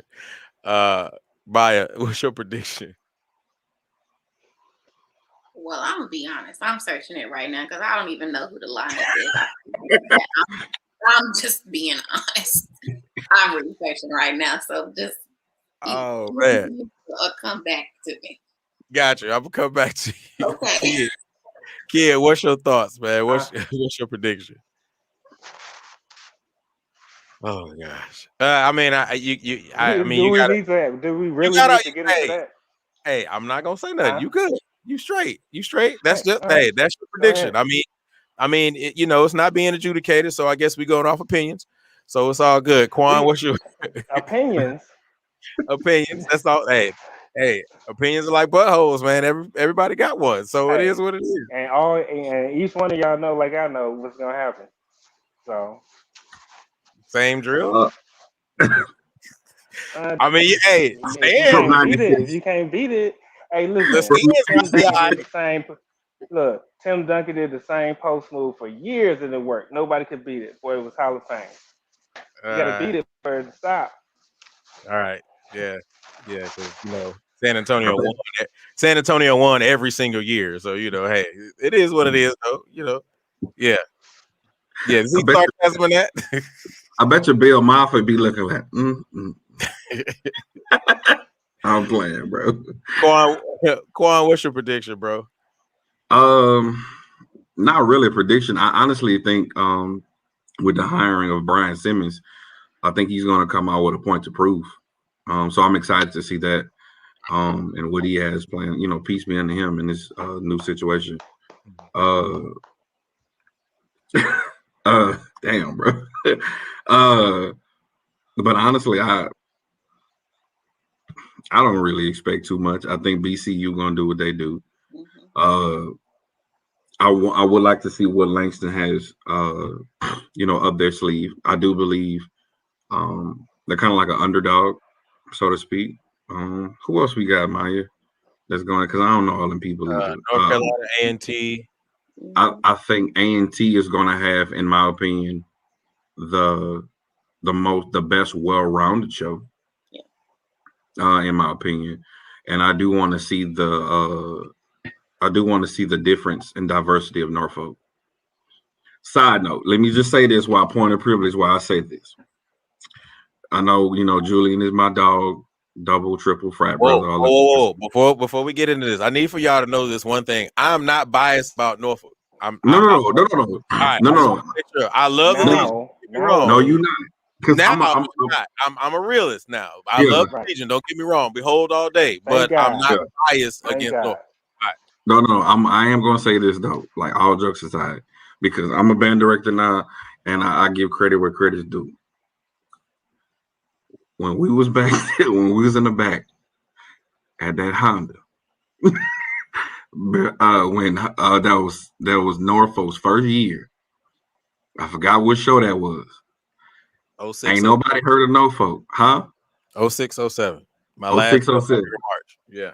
I said we was in the back. We was like, who these non-Clydesdale marching people? And when we heard them when they opened up, we said, God damn. So I gotta give props. That whole time frame, y'all was holding, bro. I'm sorry. That's cool. Still couldn't mess with the box though. Hold it down. Just saying. Ain't no drum section better than the BO. Please don't say Funk Factory. I'm just saying. Look, I'm not gonna. Why do y'all continue to do this? You said, I didn't say anything. You said, no, I heard you say, oh man. That's the only reason why. Anybody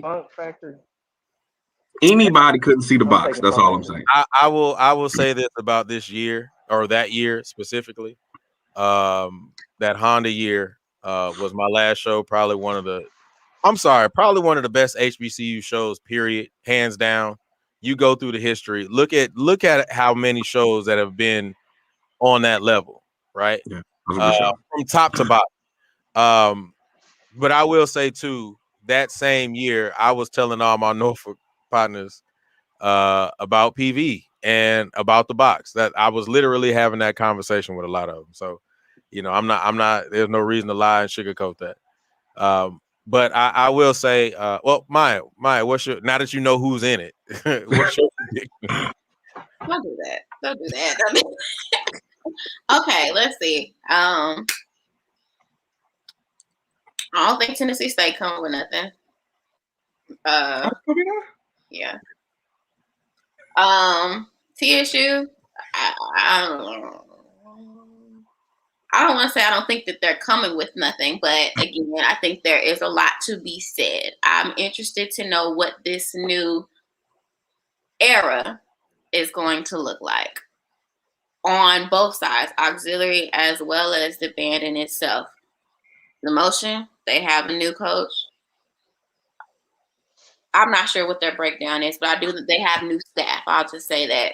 The band itself, new band director. So I'll be interested to see what they're bringing to the table.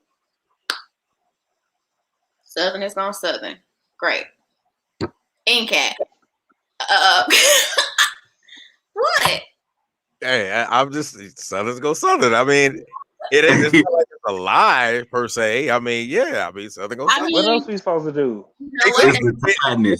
That's why I hey, Southern go Southern. I ain't mad at it. It is what it is. They're gonna be tiredness.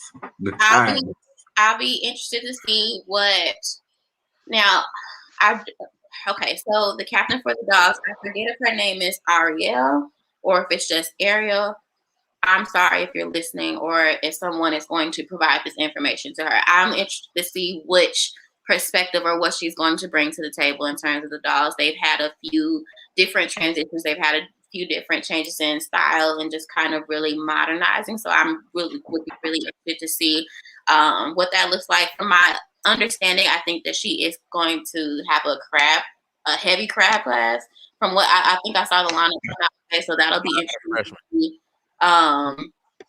to see what they look like. NCAT, see, wait, what was that? Did somebody say something? Y'all talking? No, I'm gonna put it up. Hold on. Step 2 is gonna be right. So yeah, it is.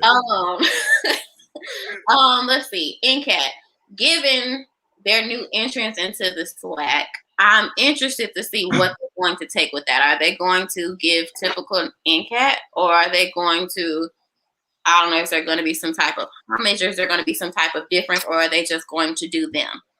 I don't know. I mean, when you change divisions, I don't really know like what that would be about. So I don't know if they're going to take a different perspective on their show, or if they're going to try and draw in a different audience, or say like, hey, we're entering into this division. This is what, I don't know. So that'll be interesting. Let's see. Langston, is Pop Gordon still there? Yes. Yeah.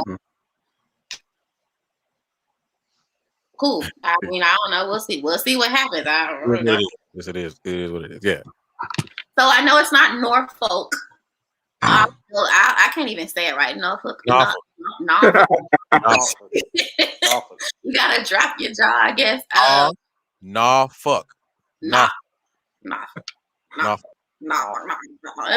Or if you want to be closer to Texas, Norfolk. Norfolk. Either one.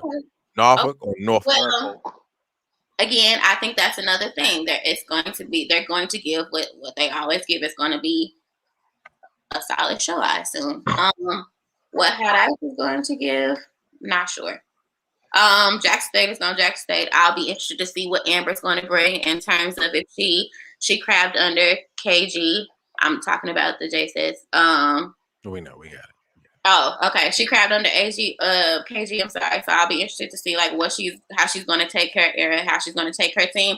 I saw some clips from the merge, so she got a team on her. So I'll be very interested to see what their field looks like, because I think that she's very in tune with old school J sets and kind of has that persona down from my understanding and what I've seen thus far. So I'll be interested to see what that looks like. And then last but not least, who do we have? BCU. BCU on BCU. You go. So I think we have three people in the lineup that we know that they're gonna do what they have to do. But everybody else, I think that there's a transitional era upon us. So we'll see what happens. Okay. Now, Ken, why was you shaking your head when I was saying something? What is it? I forgot. Oh no, because A&T is not in the SWAC. Wait. Okay, so let's good. Thank you for correcting me. Did they not change their division? Am I wrong? Did, just not the SWAC.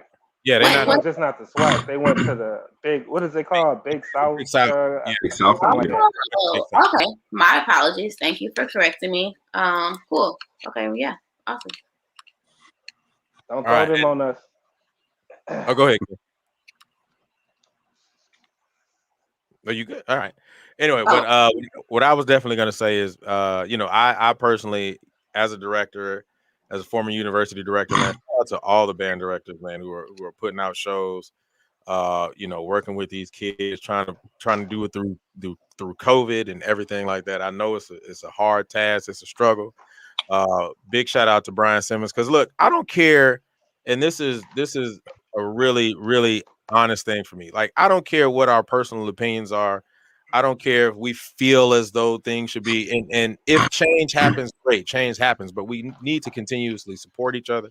And I definitely want to give a big shout out to Brian Simmons, man. He's taken over another program. He's a young director, man, and we need to continue to support him.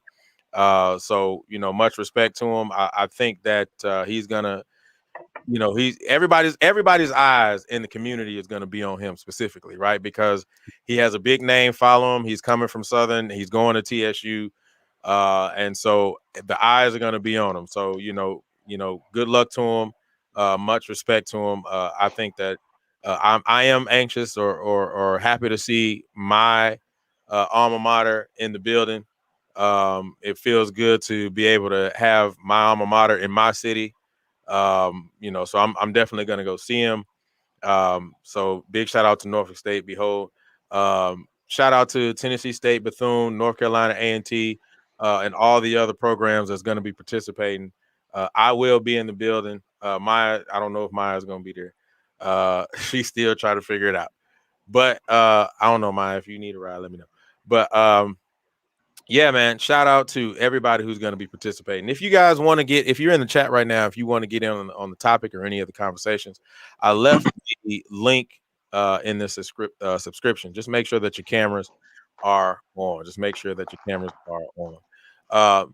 So while we're getting ready to shut down and close out, I do want to say this and kind of make this known that having a good conversation with Ken. Ken is going to be an official part of the panel. So it's going to be a very interesting situation to get Rick back, Mario back, Ken, and come on, Mario, you can every week. Y'all need more Southern. Y'all need more Southern every on week. here, man. I'm just happy to be here. I'm Every here. week. Hey, say, Julian, just to let everybody know in the Houston area, Norfolk will be practicing at Willow Ridge High School, Yes. 16301 Chimney Rock Road, Houston, Texas, 77053 from 10 a.m. to 12 p.m. And also a lot of these bands are going to be practicing at the Houston area schools and surrounding areas. So, check that out and support them. Yeah, please. Thank you for mentioning that. Shout out to Golden Corral. They're gonna be busy this week. That Golden Corral gonna be off the chain, man. Them biscuits. That what's it called? Oriental chicken. It's gonna be bourbon. Yeah, bourbon chicken. Yeah, that bourbon chicken. That gonna be bourbon chicken and banana pudding gonna be lit. But we'll pay for the next month. But yeah, I appreciate you for saying that, man. Norfolk State is definitely my alma mater. Is going to be at my alma mater, so that's actually really dope for me. So I'm going to my alma mater, my high school alma mater, to see my college alma mater. So I'm excited by that. Any final thoughts for the culture before we get out of here? Quan. All right. First of all, thank you, bro. For this opportunity. I do want to give a shout out because they're looking at it now to my mentors and brothers, Eric Jimenez, Jordan Stevens, my line brother, Crab brother, Justin Chicken McLean.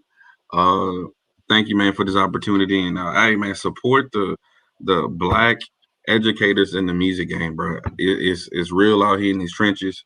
We want to build these programs to where we can compete with anybody, not just with ourselves. Let's set these standards like it's supposed to be, and let's fight for what is right for our students so that we can leave a legacy and not egos. So shout out to everybody, man. Let's build. All right. To our new panelists, Ken, any final thoughts? Yes, I want to give a shout out to Javon and Brian, two Jukes, taking over Texas Southern. Want to give a shout out to another Juke taking over Alcorn, Everson Martin. And watch out for Southern this weekend. It's going to be tough, especially if anybody want to do that stand thing that they know we do real well. We know we're going to take the field. So just look out for Southern University this weekend. Good luck to all the bands that's going to be there. Look forward to seeing their shows, and take care. Thank you for having me. All right. And Miss Maya, the one and only Maya, any final thoughts? Happy to be here as always. Always in the want to be in an environment to build community, and that's exactly what we're doing day in and day out. Again, thank you for the opportunity. Wanting to see where this goes. I'd love to reconvene next week after this weekend and add that to the conversation. Ken, don't wear that hoodie every time we record. That's I knew it was coming. It's all good. Pride is pride. Yeah. Or ego. Or ego. Ego. Which one? I'm gonna look that one up. It should be a shirt. Or ego. Yeah. It's a shirt. I'm gonna have an answer for y'all. And once again, most importantly, just continue to support each other, man. It doesn't matter. It doesn't matter what school you go to, what program you're a part of. Make sure that you continue to support each other, support these programs, give back to your universities. Okay. Don't just go to the homecoming and think that's it. There's a lot more to do. We got to continue to support these programs, support your universities. Make sure that you come to this program and support this program and this platform, right? Because we want to continue to have these conversations with everybody. It's not just us. It's not just the Black folks. We want to have the conversation with everybody, Hispanic, white, and all in between. All right. So with that being said, we're going to sign off right now. I'm going to stay around a little bit for the after hours. I'm going to have an after hour because I'm going to be looking at comments and everything like that. But if you guys want to stick around, you can. Until next time, we'll see you guys next week. Bye. See you later. I'm going to stick around.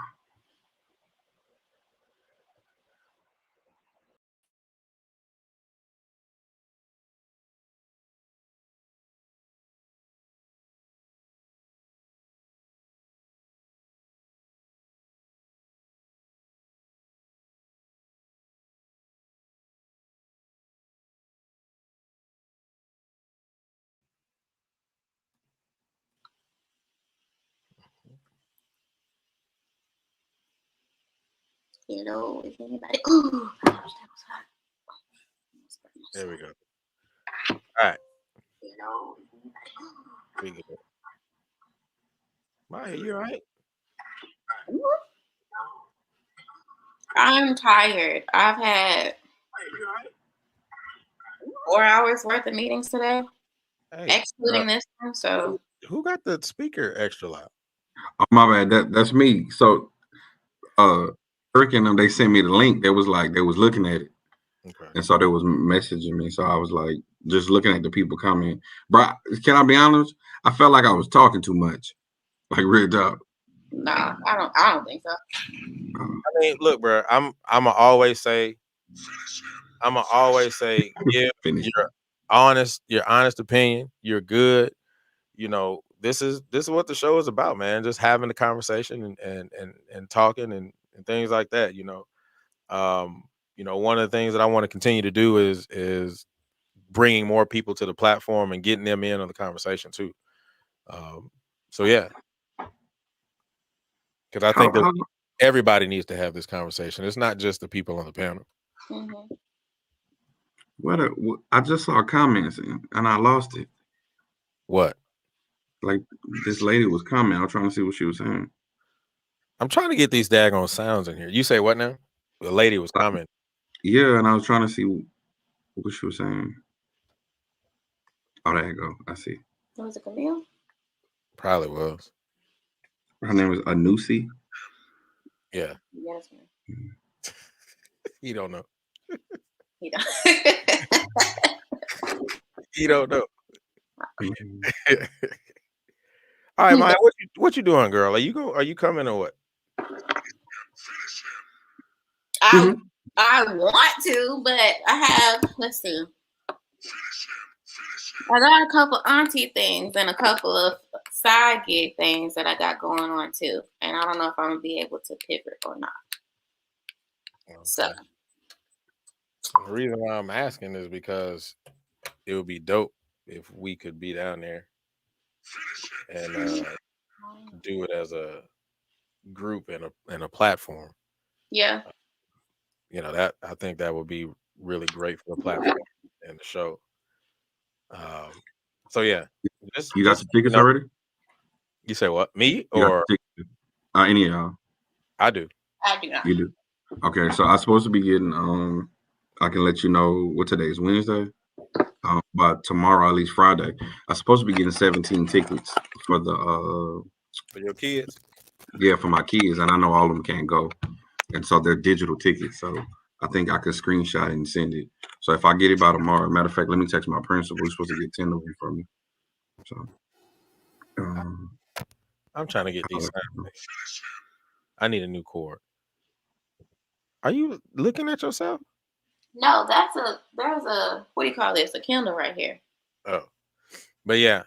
But no, Quan, I think I'm gonna have to bring you back on the next show, man, because the topics on next show are gonna be really good topics for you, bro. And I think that you're gonna have a lot to say for it. So yeah, I think you Still definitely, alive? huh? We still alive? Yeah, just to Oh, kind of there's still folks in here. okay. So the conversation, bro, people really don't want to talk about is when you graduate from a university, you have this depiction or this illusion Of that what is going to be. like you have this like illusion, bro, when it's like I can be sincere, and now that I have a rapport, and I would say a positive relationship, like with Dr. Zachary, as an alumni, I feel what you were saying, huh? No, I was saying can you hear that? Yeah, Okay. yeah. And so now that I have a rapport with them, bro, it's like when anybody new that comes to your program, first of all, you feel like your instructor is the greatest, first of all. Absolutely. And then the way that unfortunately Prof. Ed passed away, we were going through a transition at Prairie View that no one would understand unless you march the year immediately after his passing. The things that were said, the comments that was made. I see you, Torin. I got you in a second. Go ahead, You Quan. know what I'm saying? The comments that was made, like, and as young adults, we're talking about 20-year-olds, the things that were said. And the truth is, when Dr. Zachary came, it was like, well, all that was about to change. And you got to realize through some of the things that were informed to him, he real talk was building his rapport on who to trust. Yeah. Yeah, you know what I'm saying? Like, so when I really sat down and chopped it up with him, I feel him. But more importantly, when I became a director, I got it. You know what I'm saying? So like when people be talking about building, man, that man built that band. I don't care. Like people may not like what I say, but he rebuilt the band. How you doing? Like he rebuilt the band, bro. I mean, at the end of the day, that's just the truth. And what he did. No, you're fine, man. How you doing? Thank you. So for what he did from, I believe he arrived with 2012. Yeah, 2012. 2012 to where it is now. If you're a real alumni, then that means you're happy to see your program grow. The reason why these band programs look the same, not being ugly, nobody wants to change. Why did you say Nobody. that? Huh? You could have said I mean, that. but yeah, I mean, basically, what I say, like, man, nobody wants to change. Hold on right quick. Torin, yeah, we talked about that already, but everybody kind of gave their opinions. I think except for me. I know I want to see my alma mater. I know I want to see Norfolk.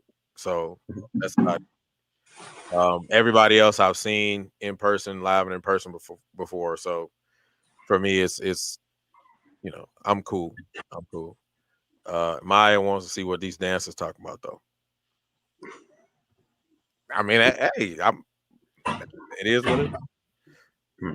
I mean, it's a lot of change happening, especially like what we were talking about last week, trying to stand on the ground of being bringing or alluding to tradition, but then also being a part of the transition and trying to fill out what's new. How do I take a new approach to something that's already been done or something that we've done in the past to still make it not only legitimate, but make it appealing to the audience as well. So it's so many things to consider. So especially when a new captain takes their stance, and almost every band in the SWAC has new, I was talking about Southern because there's a lot of freshmen on that line. That's crab heavy this year, like, and that takes that's considered, or that's gonna.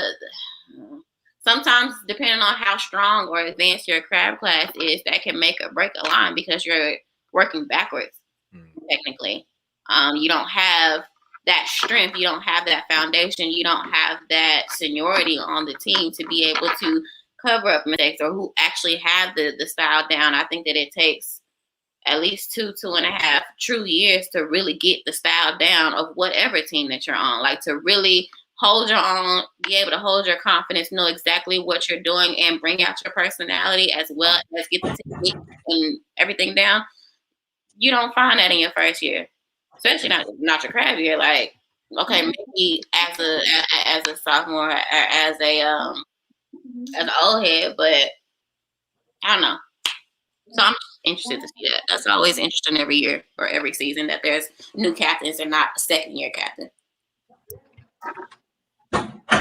Yeah, my bad, Quan. I just wanted to make sure I answered Tora's question before you. Oh no, you're fine, bro. Because I know you had a good thought, bro, and I. No, you're fine, bro. Yeah. Nah, man, it's like, that's why, like, it's certain things that is overall frustrating, because everybody might, and there's a lot of people commenting, in the hot topic of this summer is Brian Simmons and his new hire. I truly, sincerely pray for this dude. Like, and if anybody knows me, like, I'm not about to pray with prayer, but pray for him, because all eyes are on him. But I pray for him because one day I'm going to sit in that seat. Like, my aspiration is to be a collegiate band director, and even you, Julian, you know what I'm saying? I think you'll be an awesome director of bands. I'm just manifesting that. Yeah. But I'm just chilling right now. Yeah, I feel you, but I'm just saying, I mean, everybody chilling this pandemic. But the overall bottom line is, man, what standard are we setting, man? Nobody wants to do the groundwork. Everybody want to, man, yeah, we got, 100-piece band and we doing this. Man, I think it's a chosen person to build. Honestly, you got to be chose to build, bro. I look at Prof Edwards, he built the Marching Storm. I look at Dr. Zegger, he rebuilt the Marching Storm. Dr. Greggs, even though Dr. Freeman was there prior to him, but he was the catalyst behind the Human Jukebox. I mean, not being ugly, did we really hear about BCU before Donovan Wells? I mean, people don't. But I earnestly believe that the people that you named are all from a different era, right? Right. And I like, even me in my growth, I've gotten to the point to where I don't really care about the title, right? I really care about if I'm producing well-rounded musicians, and if I'm building a program, and if the kids are really getting something, right? Because I think a lot of times, especially now, a lot of people are just caught up in the title. People just want to say, I am the director of this place. I am the guy, right? And I think when we start, and I think that kind of goes to that ego thing. Yep, I was just gonna say that. Yeah, thank you. Yeah, see, we on the same page. Hey, that's your t-shirts for the podcast. Create legends, not egos. Okay, there you go. Hashtag 1-0. Got you. But no, I think that when you get those kind of people, and I'm not saying this is always happening, but I think that when you get those kind of people, I think that sometimes education suffers. I think that growth suffers because we're more focused on the personal out view or the personal vision that the outward people have of ourselves in this program instead of actually just building the legitimate program and building students and making sure that students are prepared for whatever it is they're doing. And just thinking on a collegiate level, I'm always thinking about the music educator, right? Or the person who is graduating who wants to go teach dance. Did we prepare them as a program and as a music department and as a dance department to go out there and compete with anybody, not just, my boy around the way? Did we prepare them to compete or teach kids to compete with kids from, University of North Texas or Michigan? Or did we only teach them, like I always say, to blow that hoe? Mhm. So I think there's a lot to be said in that. Um, so you touched on a lot of stuff, definitely that I plan on bringing up next week. So, Yeah, bro. yeah, that's why I'm like, bruh, I gotta bring you back next week, bruh. So just be prepared on Wednesday. Hopefully I'm not stuck in this trash Dallas traffic because this traffic Oh man, is trash. you're This good, bro. This traffic is trash. It is. That's why I'm in the north. Ugh, God, the roads are trash. People can't drive. This place is trash. Is that a French mouthpiece, dude? It is Yeah. not. I don't think it's worse than Houston. I see. This is where I beg to differ. me and you completely disagree on that. Wow. Okay. No problem. Okay, there we go. Hey, agree to disagree. There we go. But yeah, I think the show went well today. I Uh, do. I, I'm, I have a question for you, Julian. what's up? Where do you think music education from the HBCU sector is going to be in about 20 years? Struggling. Yeah. I mean, I don't have a this. That's not even a long thought out process for me. Struggling. Um, because right now I think if we look at the totality of music education in HBCUs, I think that we only have right now in every situation like these random diamond in the roughs people, right? But I don't even think those people even want to be educators. Like I think those people are just like great musicians, great people who enjoy doing it, but are like, I want to go into nursing. I don't even think, or even if they are music educators, I don't even think they'll be even given a chance to prove, how capable they are. And I think a lot of that, unfortunately, has to do with where they came from, where they graduated from. I think a lot of that is going to have to do with the job market not being available. Um, I think a lot of that will have to do with, well, going back to one of the questions that I was asking earlier, the perception, well, not earlier, but last week, the perception that we have on the outside culture. Those people who don't understand what we go to, and all they do believe is we think blow that hoe. Not every program teaches that, right? There are programs who are letting out some really good musicians, but a lot of people won't even get that chance to be at that stage because there's just this outward perception. And I think that those are a lot of the reasons why I don't think it's going to be as great as we would like it to be or should be. Yeah, I agree with that. Yeah. Unfortunately, Yeah. Now, can it change? Absolutely. But I think conversations like this. You say what? I said, will it change? Well, yeah. I think conversations like this, and platforms like this bring those conversations to the forefront. Um, and like I always say, we just got to be brutally honest. Sometimes people don't want to hear the truth, but sometimes the truth needs to be said. You know, one of the things that, and I was looking at this on a completely different platform. One of the things that I have a problem with is this code, right? Um, we want to talk about a lot of things behind closed doors and keep it behind closed doors, but the problem is it never gets fixed behind closed doors. Closed doors means we talk about it, throw it in the closet, and close the door, and that's it, right? But when we actually talk about it and bring it into the forefront, and we actually have that conversation, and the thought process gets out there, I think that will create movement. Now, will you get haters? Absolutely, you're gonna get some haters.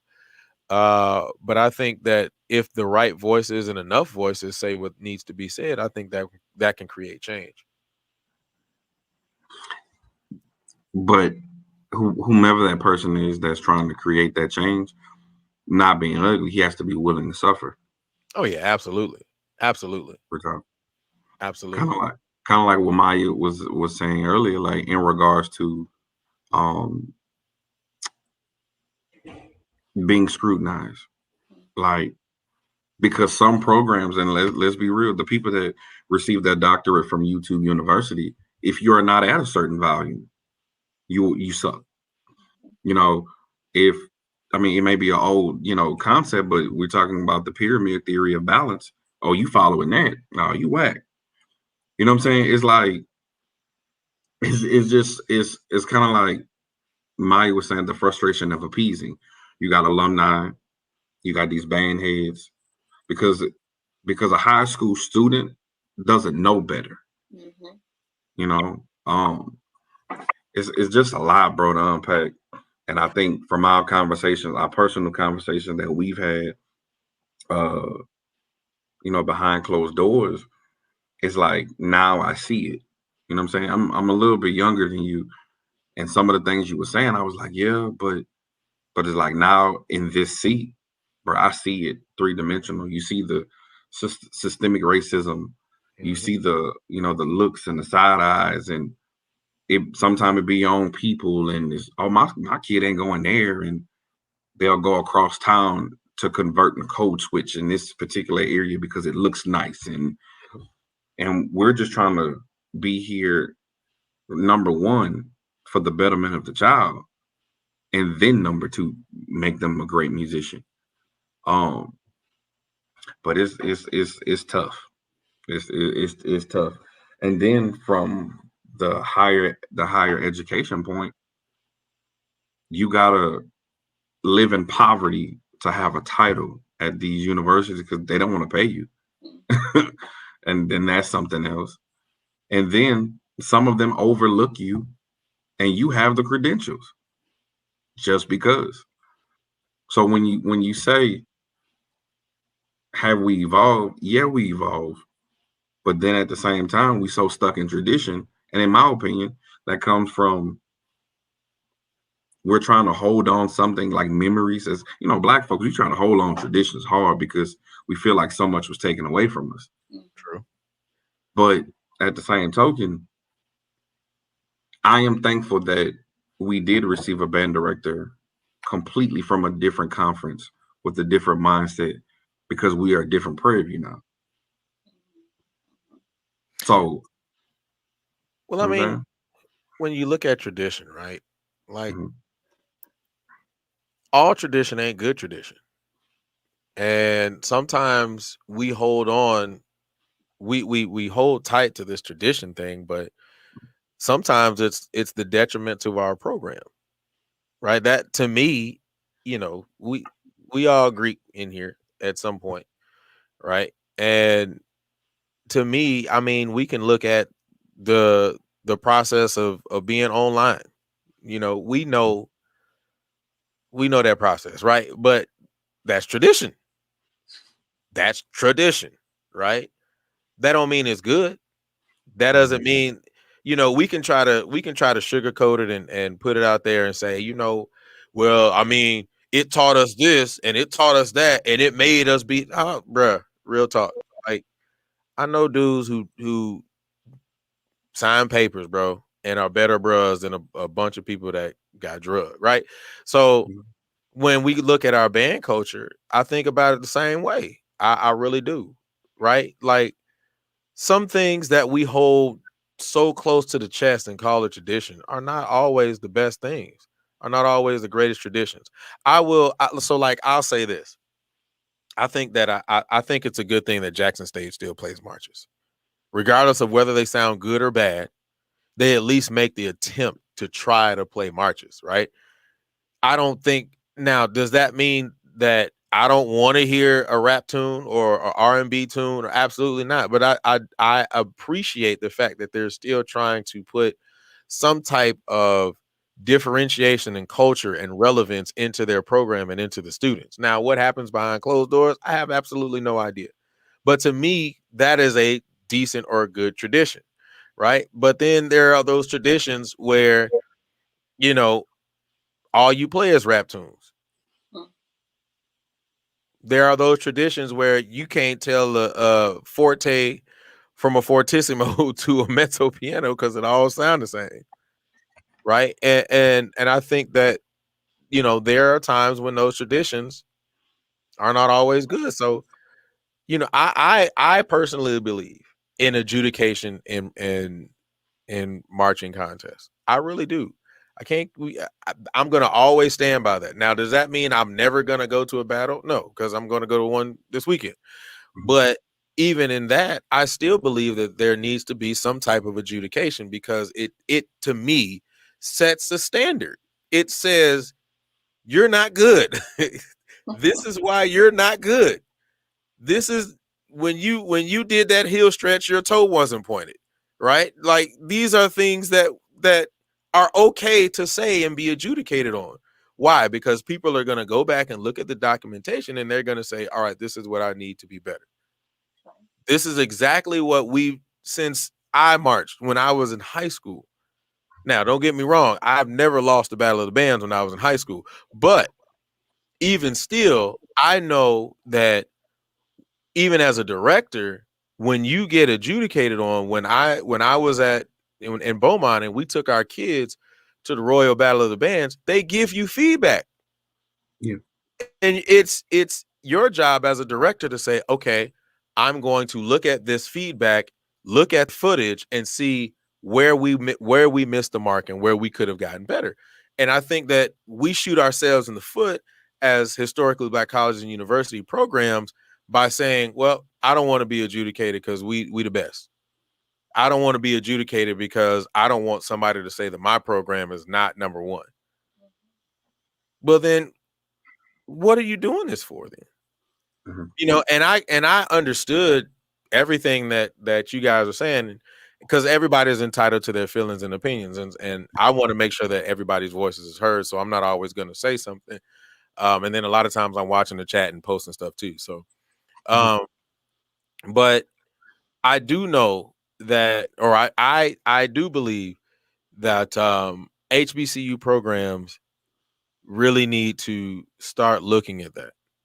Because I know that we always relate it to DCI, and I know that we do that a lot, but I'm sorry, I have to keep saying this. As a person who has taught DCI for 3 years and a person who has, you know, been around the culture, it doesn't matter if you are a Cavaliers fan, it doesn't matter if you're a Blue Coats fan, it doesn't matter if you're a Cadets fan, those people are still going to buy the merchandise, period.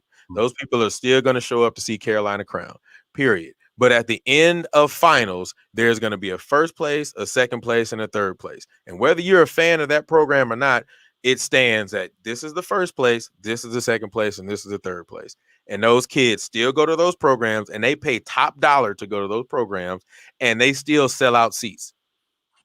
So to say that we can't do that because, or we shouldn't do that because the interest won't be there or finances or blah, blah, blah, blah. Absolutely not, because DCI is a multi-million-dollar industry. Now, it is a standalone industry, and I don't, you know, I'm not going to take away from that. But at the same time, we could be, as historically Black colleges and universities, we could be capitalizing off of this. And we can actually open up the room for more people to see us. And does that mean that we need to sell the product in the sense of, you know, sell a DVD or a live show? Maybe not, right? But there are so many different ways that we can use this as an avenue to not only truly say that we are the best, but then also put your money where your mouth is. You are the best, be the best. You know, it just I'll let you speak because I can talk all day long, but it just kind of takes me back to when we did that show in El Paso. Were you there that year? No, you weren't there that year. I was there, but I wasn't there. You ain't performed. That was the hot show, right? When we did the performance in El Paso, it was adjudicated a performance, and it was us. I think it was Mississippi Valley and Alcorn. Was Alcorn there? Yeah, it was because MSD got the best percussion. Okay, well, anyway, my point is though, it was an adjudicated thing, and from my knowledge, and I may be wrong. Somebody correct me if I'm wrong. I don't know if Sean's still in here, but somebody correct me if I'm wrong. By my knowledge, we sent the invite out to everybody. So I'm always looking at the other side. I'm looking at how is it going to benefit us in the long run. See, we're always and don't get me wrong. I know money is a factor and blah blah blah blah. We're always looking for the immediate gratification. Right. And I think that, like I said, that's how we shoot ourselves in the foot, because we're looking for that immediate thing. How is this going to benefit us in the long run? How is this going to improve our students? How is this going to make our students better? So when we send them out there, they're not an embarrassment to the university. When they can't teach a kid how to blow their nose, but they can teach them how to blow their hoe though. You know, and I think that is, to me, I think that's where we shoot ourselves in the foot. I'll shut up though. No, saying them out for, bro. Yeah. But and even to piggyback from being adjudicated for like summer programs, like for summer bands and whatnot, again, there's a lot of talk about, well, people don't want to keep up with the culture and we just want to have fun and different things like that. I had a conversation with a guy this summer and he was like, would you send your kids to summer band program? I said, if they want to do it, because it was a big hoopla about teaching bad habits at summer band program. And I did see some people say, well, if your kid, has bad habits, they possibly learned them before, and yada, yada, yada. I mean, that comment has validity. But when you're building a program, I don't have time to correct wrong habits. I don't have time for that. And and I know, and this kind of falls into like, is white right? No, I don't think white is right. But I must say, when you stand in front of a drum corps, that person has the credentials and the studio and the results that those individuals are adequate musicians. It's not about white is right, but they have a team, a core of people that could teach them in several different ways, regardless if it's how to articulate or how to read this rhythm correct. Whatever the case, they're going to come back with several tangible,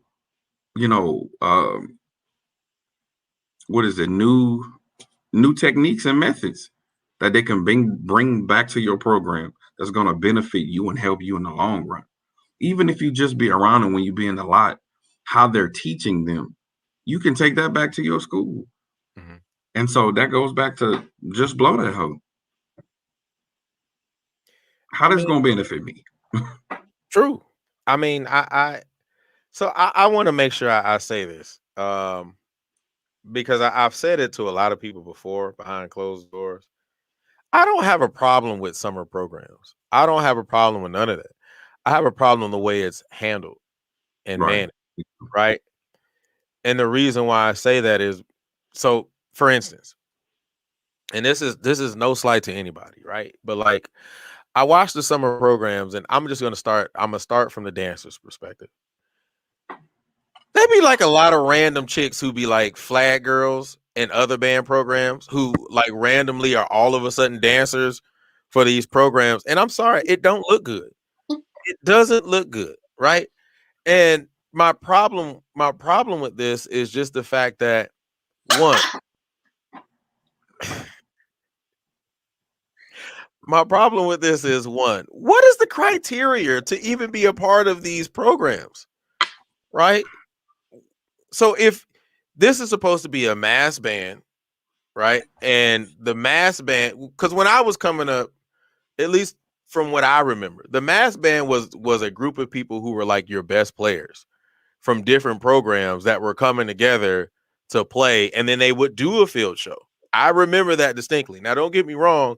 I remember my band director at high school, Mr. Ronald B. Thornton, God rest his soul, would always say, y'all not doing that mass band mess, because I don't want you to put more energy into that program than this program, because you still got to come back to this program. And I remember him saying that.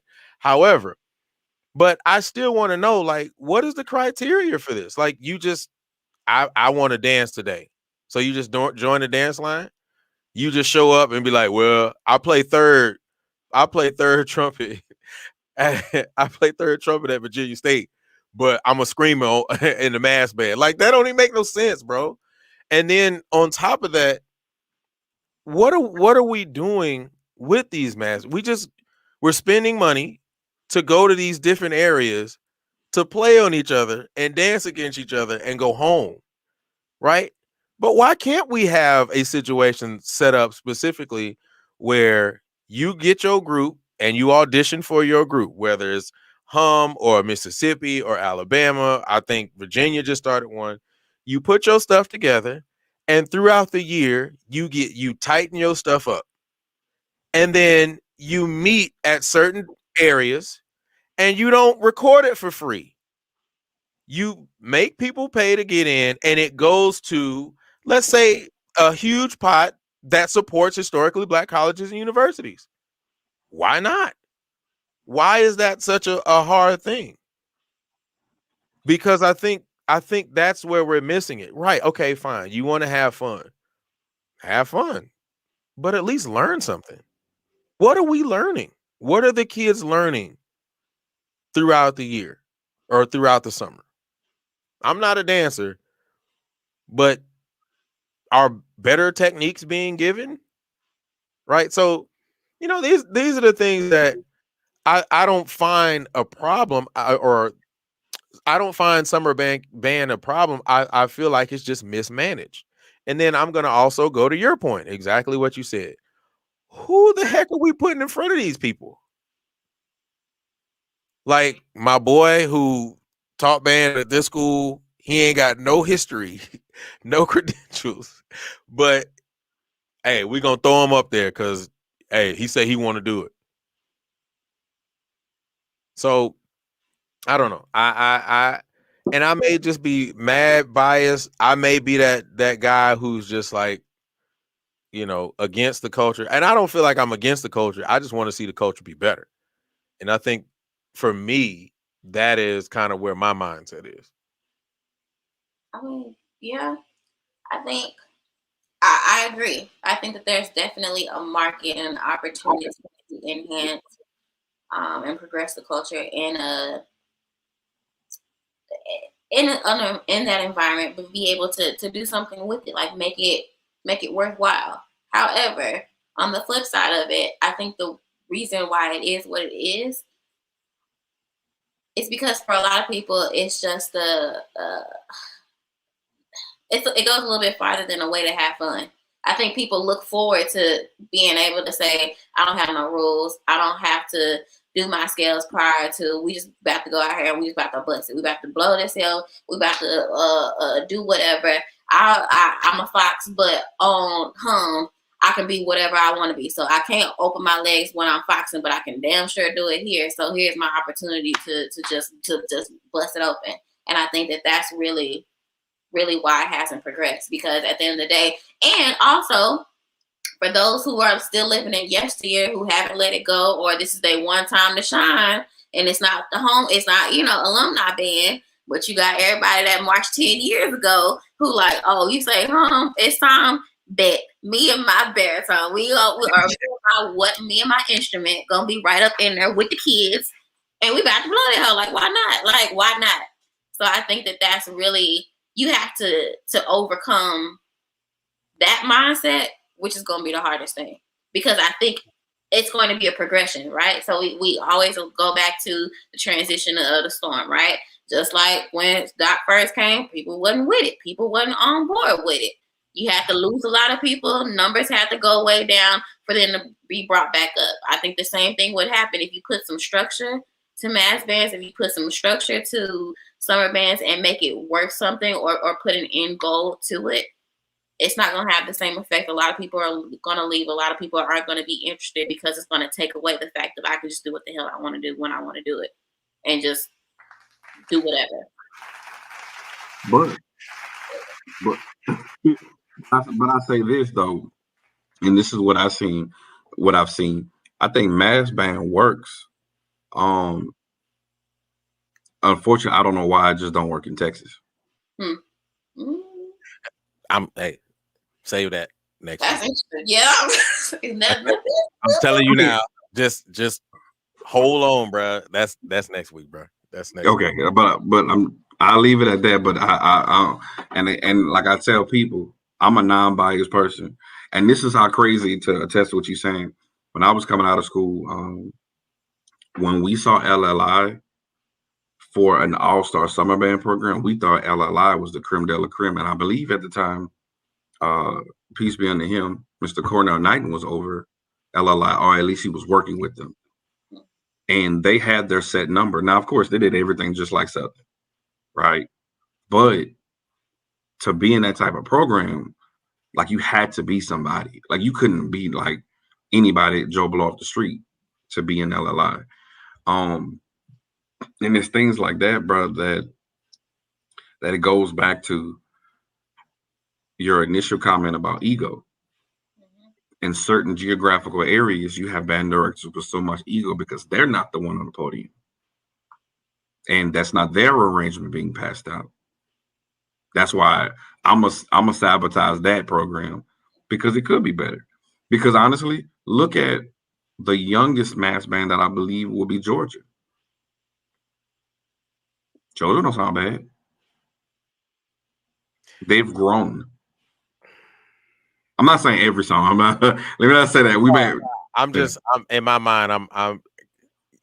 I want to say, because I feel it in your spirit, bro. Like, a lot of it is Texas based, and I want save it for next week, bro. I got you. Trust me, just anything Texas based, bro. Like, I have, save it for next week, bro. Okay. That's why I said I gotta bring you back, because yeah. I think the next week's show is gonna run like super long, man. Because that Texas conversation, because hopefully, Rick will be back next week. He's been here in Texas. He's experienced it. You're teaching in Texas. You've been here at PV, and you from here, and I'm from here, and so it's been an experience as a student and as an educator, and there's so much stuff to unpack as a Texas band culture. So that's why I say we might have to we're gonna have to save all the Texas comments for next week. But yeah, there's a lot of stuff that we can sit up and unpack and talk about, and like I said, this is what this show is for. I want to make sure. Oh, there goes Brown. Hey, Brownie. But yeah, this is what this show is for, man, and I want to make sure that we're having these conversations, so as much as possible. So we got to make sure that we get as many people in here. What I need to do is I need to make sure that I give you guys the links and stuff so that you all can post them up, especially when I start doing the clips, to send you all the clips as well. Like I told you, we have an email. There is a Talk That Talk email, and then so I think what I'm going to do is give you guys the email, and then when I send out the link, just check the email and get the link from there. I think it'll work that way. Yeah. So that way we Is can be. there a way for us to get it like a little bit sooner? Yeah, yeah. Oh, that's when you. No, because I have this set up. So like once I shut down, Mm-hmm. I'm gonna set up everything this weekend. Oh, And gotcha. so when I set up everything, I'll put the link in the email, and then I'll also give you guys the password for the email so you guys can get into it and blah blah blah blah. So y'all Okay. can access it. That makes sense. All right. All right. It's 9:30. I got to get to work tomorrow. Thanks. So I'm about to roll out. Okay. All right. Y'all Good be talk. easy. Huh? I said good talk. Definitely. Always. All right. Y'all be easy. I'll see y'all next time. Have a good night. Bye, y'all. Bro.